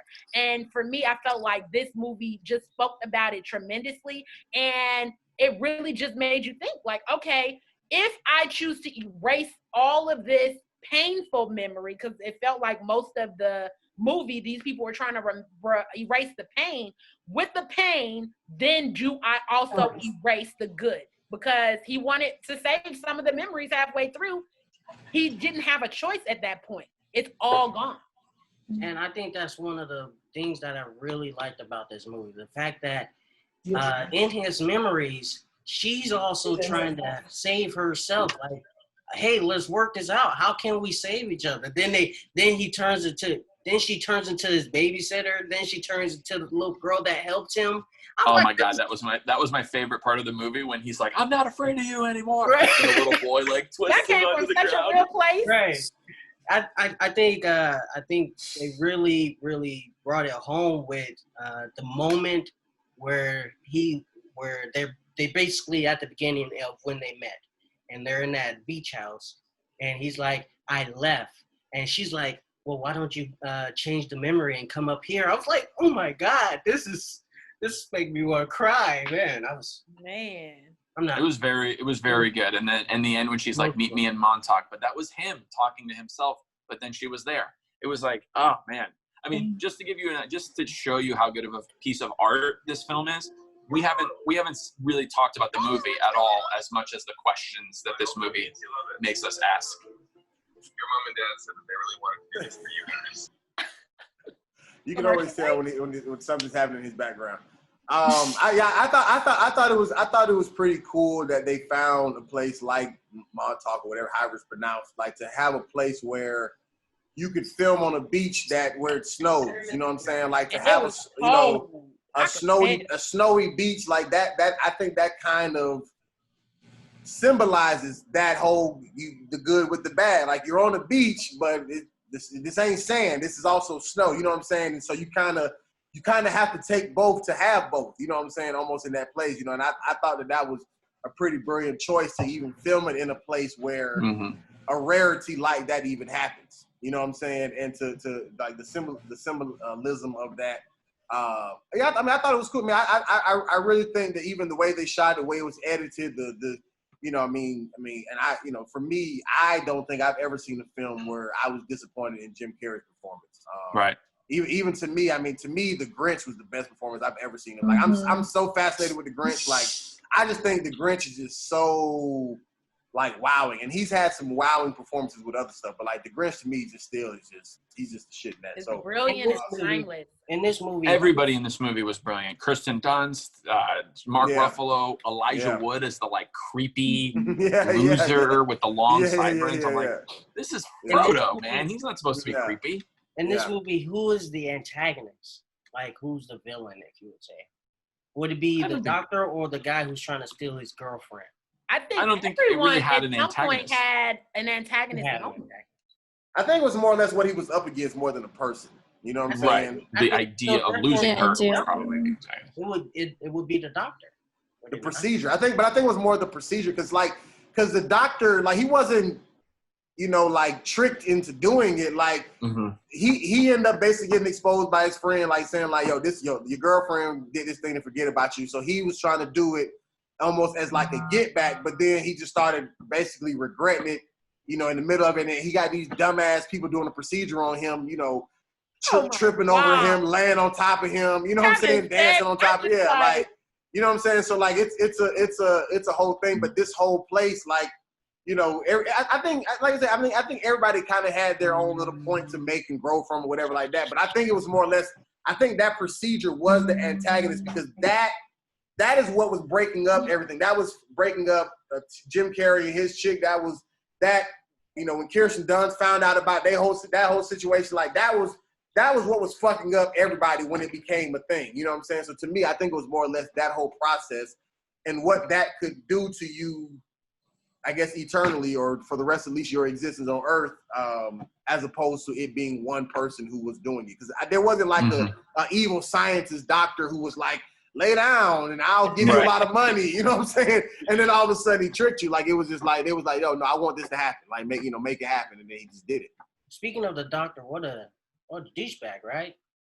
That's the same guy from Rush Hour he was a douchebag. Like that's just he's always the villain. But the fact that he wiped the girl who he was sleeping with, and he was back there sleep with her again, he wiped her memory. He's just not a good guy. You know, but I think a lot of this movie is shows you the like. So he had all the power in all of their relationships, right? She was the one that had to get her memory wiped, and then she kept working back. You know, it's like they really show you the different types of relationships that there are through this procedure and how people hold each other in certain regards. Like that scene where he goes to give her the present and she doesn't remember him. And in real life, like people act like that. Like your ex will do that to you. But in this movie, she had a real legitimate reason. She literally didn't remember. But like what Briana was saying with Brene Brown, like when you turn something off, you turn off other things as well. So I just thought that the vehicle of this procedure was perfect. It was like what Victoria said. It made it into one of the best movies I've ever seen in my life. Absolutely. It really did. You're welcome, guys. You're welcome. I'm not that sold to say it's one of the best movies I've ever seen in my life. I think because it touched a nerve with you, Rudy. Right. It touched something deep within you that you don't want to confront. First of all, I never even thought about that until Lauren asked the question, honestly. and I just felt like I should go ahead and express it since it was asked. But I'm saying, to me, I think it was a very good movie. I'm not knocking the movie. I'm not saying it was shitty by any stretch. But to say that, like, when this movie went off, I was like, yo, this is one of the best movies I've ever watched. I did not say that, is what I'm saying. So, in your opinion, what is one of the best movies you've ever seen, Rudy? Soul Plane. Soul Food. Soul Plane. But wait, why you both gotta put Soul Food and Soul Plane on the same level now? Well, let's hear your answer, and then judge me. He said Soul Plane. Soul that Food is hilarious. Because it was a little more dramatic, but Lonnie, I don't know why. I mean, you went there. What? But real, Rudy, like, for you? Like, what was one of those movies that did it? You walked out and was like, man. Somebody I guess the reason why I'm kind of shocked, because I'm trying to think of a live action movie, because all jokes aside, I'm not even kidding, not even literal when I say this. I always struggle when I consider like what's my top favorite movie of all time, but I think consistently it always, if not one, it always sits number 2, which would be the original Lion King. You know what I'm saying? Mm-hmm. Like, and not just because of the songs and the graphics, like the way that Lion King was just put together to me, I just really just think it's just a really, really phenomenal movie. But if I'm trying to think like live action, what is one of my favorite live action movies? Sister Act 2. I love Sister Act 2 though, for one. I mean, that's Sister Act 2 is fire, but it's not one of my favorite movies. I don't know. I'll try to think of it in a second. I'll think of some while we go over it. But Rudy, to your point, is somebody though, in G sharp right now? What's going on here? Yeah, Lauren just got a new guitar. Sorry. Oh, I was like, I thought I was coming through somebody's phone. I'll stop. Gotcha. But Rudy, to what you're saying, I mean, there are some really, really awesome animated movies. I mean, The Iron Giant is one of my favorite movies, and also the new Spider-Man Into the Multiverse. I mean, that's one of the, forget superhero movies, that's one of my favorite movies ever. Right, I mean, not favorite superhero, but that's one of my favorite movies. For sure.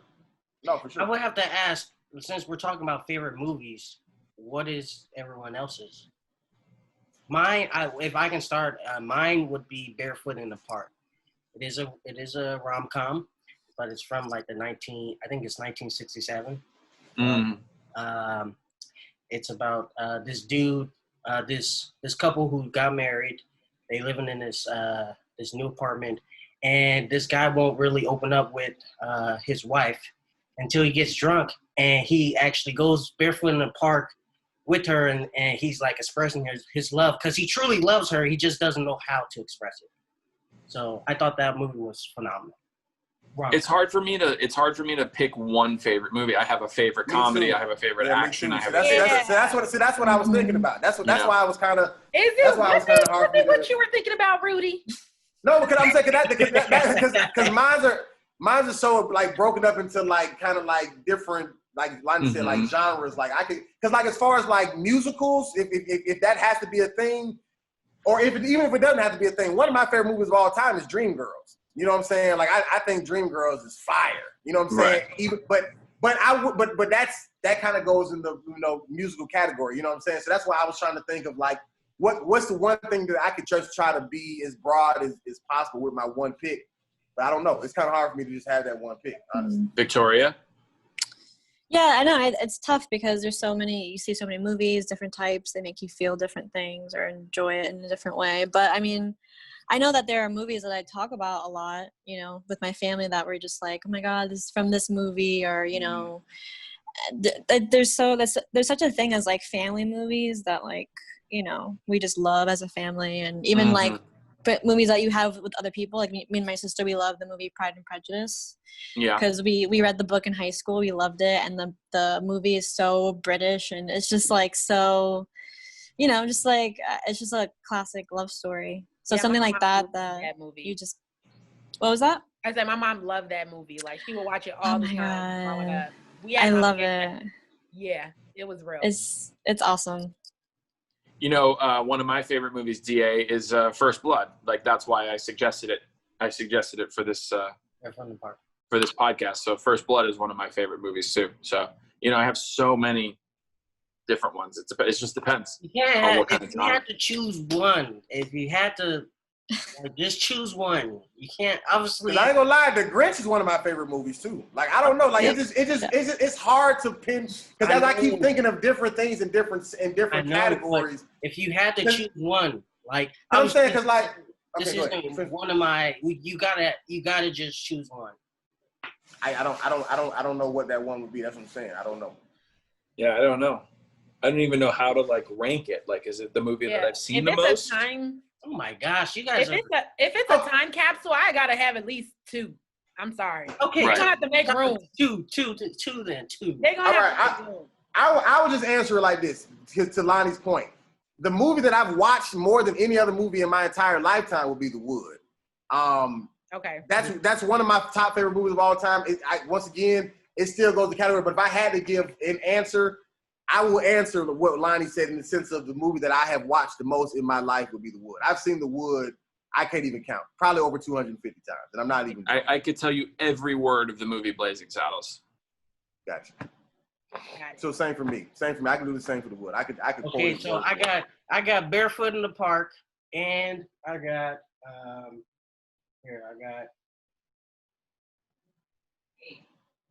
August. Project Power. Huh? Project Power.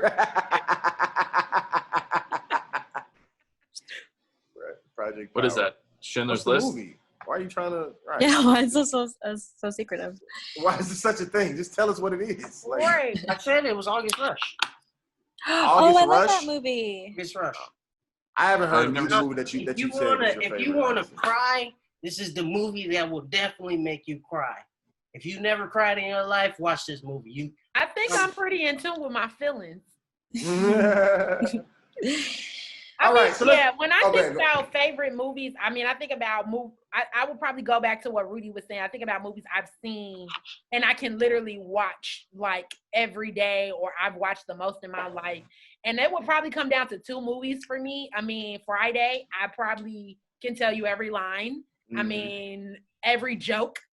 everything. But besides that, it would be The Preacher's Wife, which is a remake. Preacher's Wife is fire. Yeah, which is a remake of The Pastor's Wife, I think it was, from way back in the day. But The Preacher's Wife, for me, I've literally watched that movie probably 500 times, and it doesn't have Preacher's Wife is fire. Like Preacher's Wife is fire. That's Whitney Houston, right? Whitney with Houston, Denzel Washington, Courtney B. Vance, Jennifer Lewis. I mean, the list goes on. Loretta Devine. The Preacher's Wife is fire. Yeah. I'm about to see if that's available. No, it's not. It's not. I promise you. I keep it on my notifications, but I got the DVD. You know what? I've been watching this show called Fresh Off the Boat. I did not realize how big Denzel Washington was in the 90s. Oh yeah. Yes. It didn't cross my mind. This man was the shit.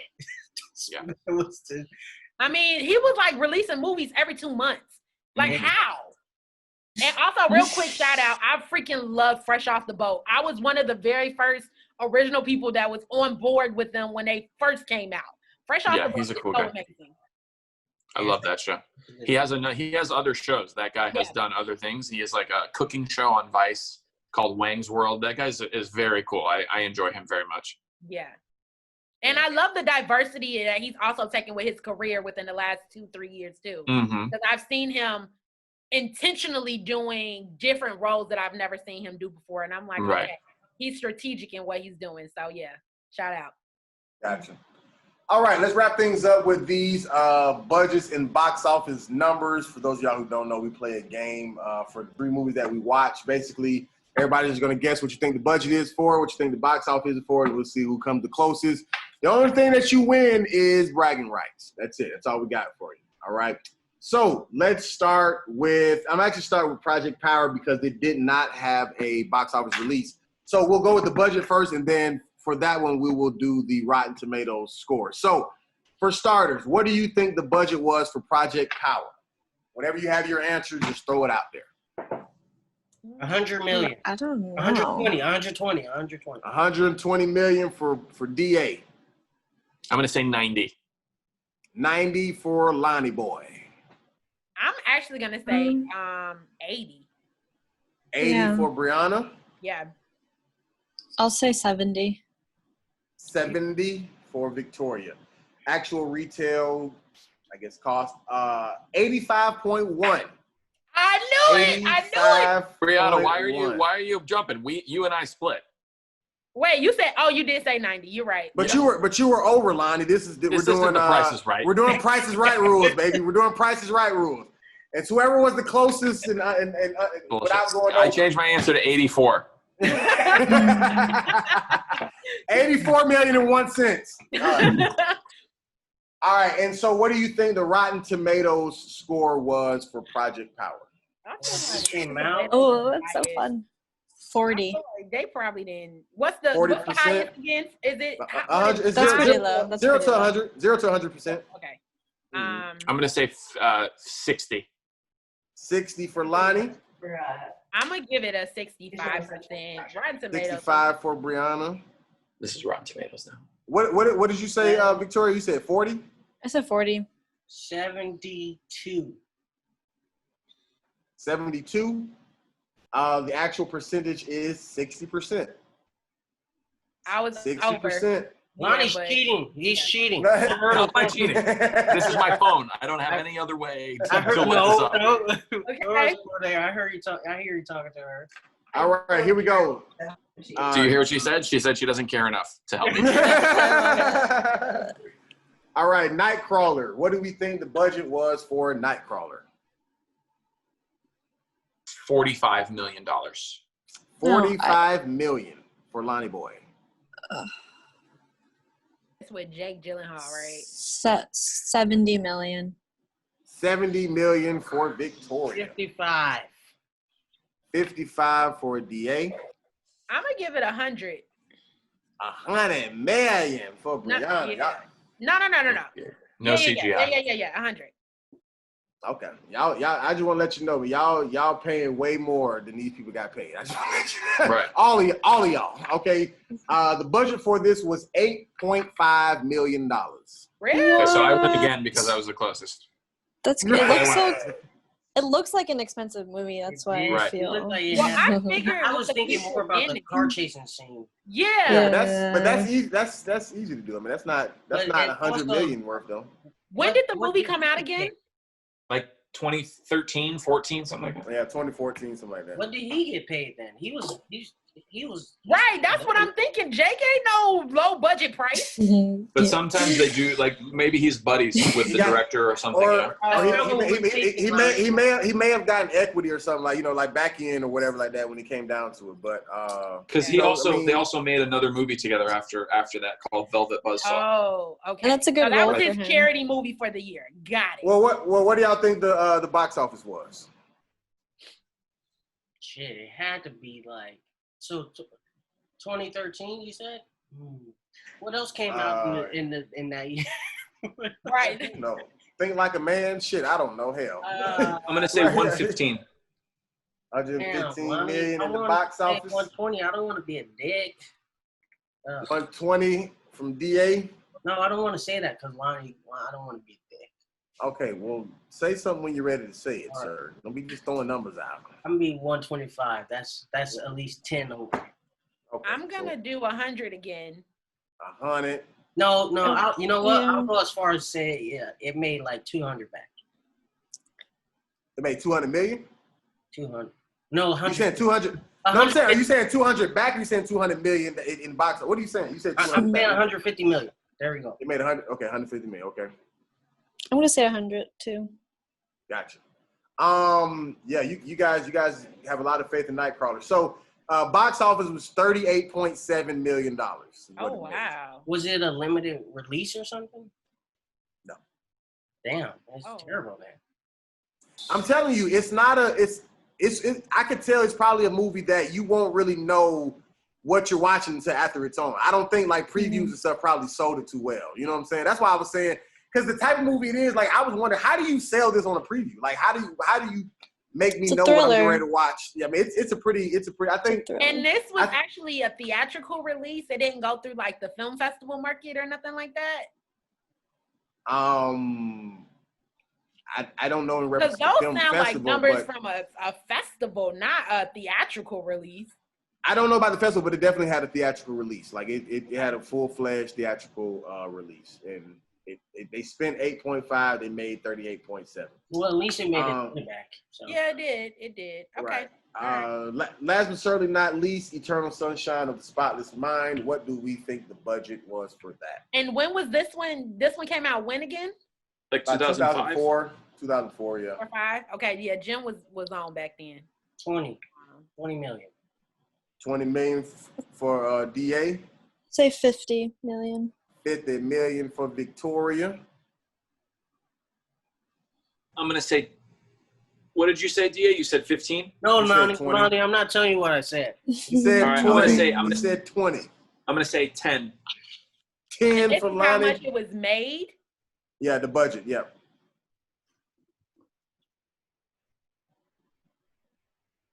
I'm gonna say, I feel like I'm overshooting if I say 75, so I'm gonna say 45. 45. The actual budget was, DA said it, 20 million. Okay. 20 million on the head. And what? Oh, Jesus Christ. Okay. And what did it make in the box office?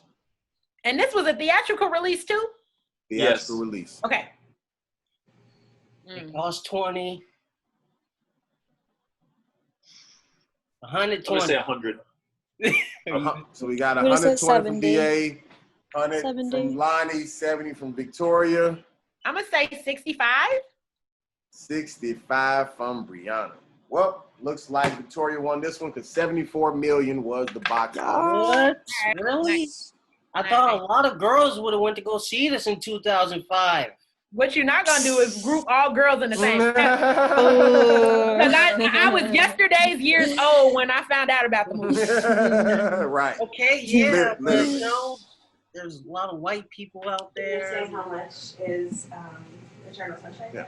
How much they made? Oh, now real quick, how much did it get on Rotten Tomatoes? I'm just curious. Eternal Sunshine? Yeah, I'm just curious. What did it get on Rotten Tomatoes? I'll tell you right now. Hold on. Okay. You got like 90, 92. No, I got like probably 80. I'd say in the 90s.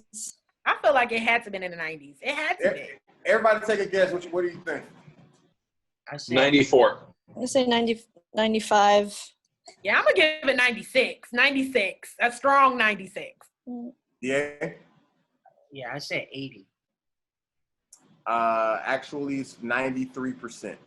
Okay. So it was in the 90s. It was in the 90s. Got it. Okay. Said 90%. Okay. But that makes sense too. Like Yeah. Yeah. Well, dope, man. Well, Lonnie, man, you wanna close us out, man, and make sure you ask everybody, do they have something they want to promote? Don't skip over the Black people this time. All right, so me and Victoria, we're the only ones on this podcast that matter. So thank you guys. It's always a pleasure.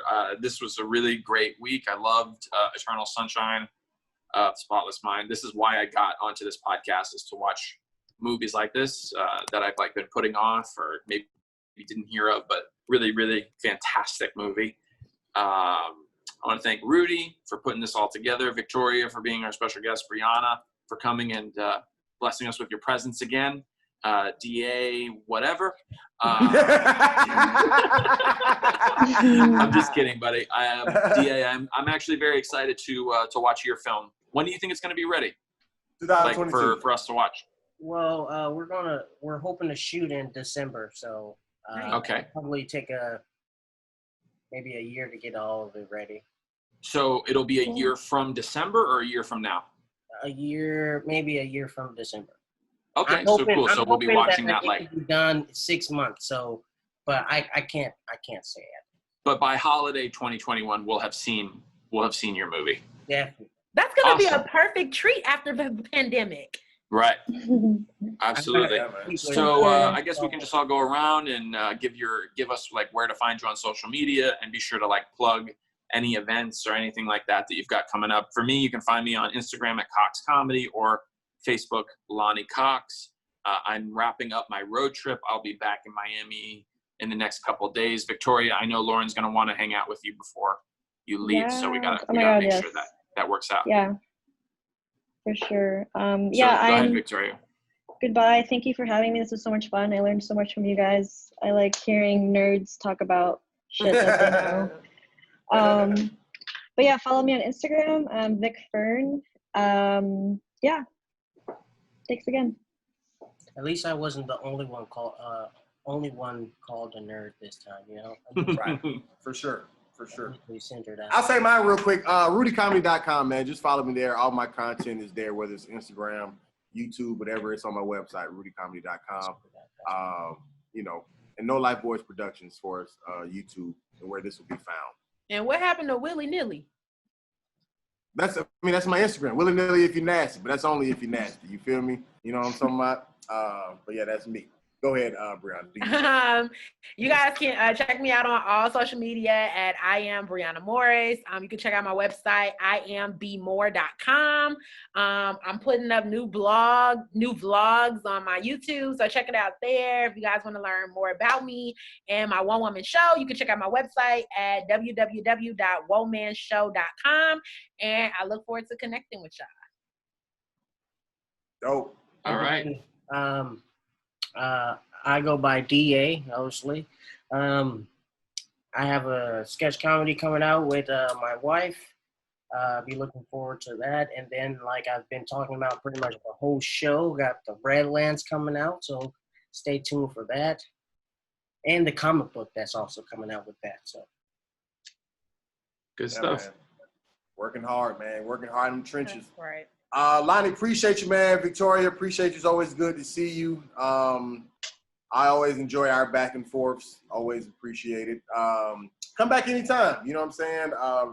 Briana, she's came on as a guest before, and she's been back. I mean, if you want to come back and just talk movies, you got something else you want to suggest for us to see? She actually suggested Project Power and wasn't here last week. You know what I'm saying? But so we don't mind. We're interested in being exposed to what's new out here or what's old that we haven't seen or supposed to watch or whatever. So, yeah, man, anybody who watched this, we appreciate you. Thank you for tuning in. Like, subscribe, click that like button, and, whatever you do on social media type shit. Follow all these beautiful people. And we will be back every single Thursday, man. So, Dumbass Film Students. Peace, y'all.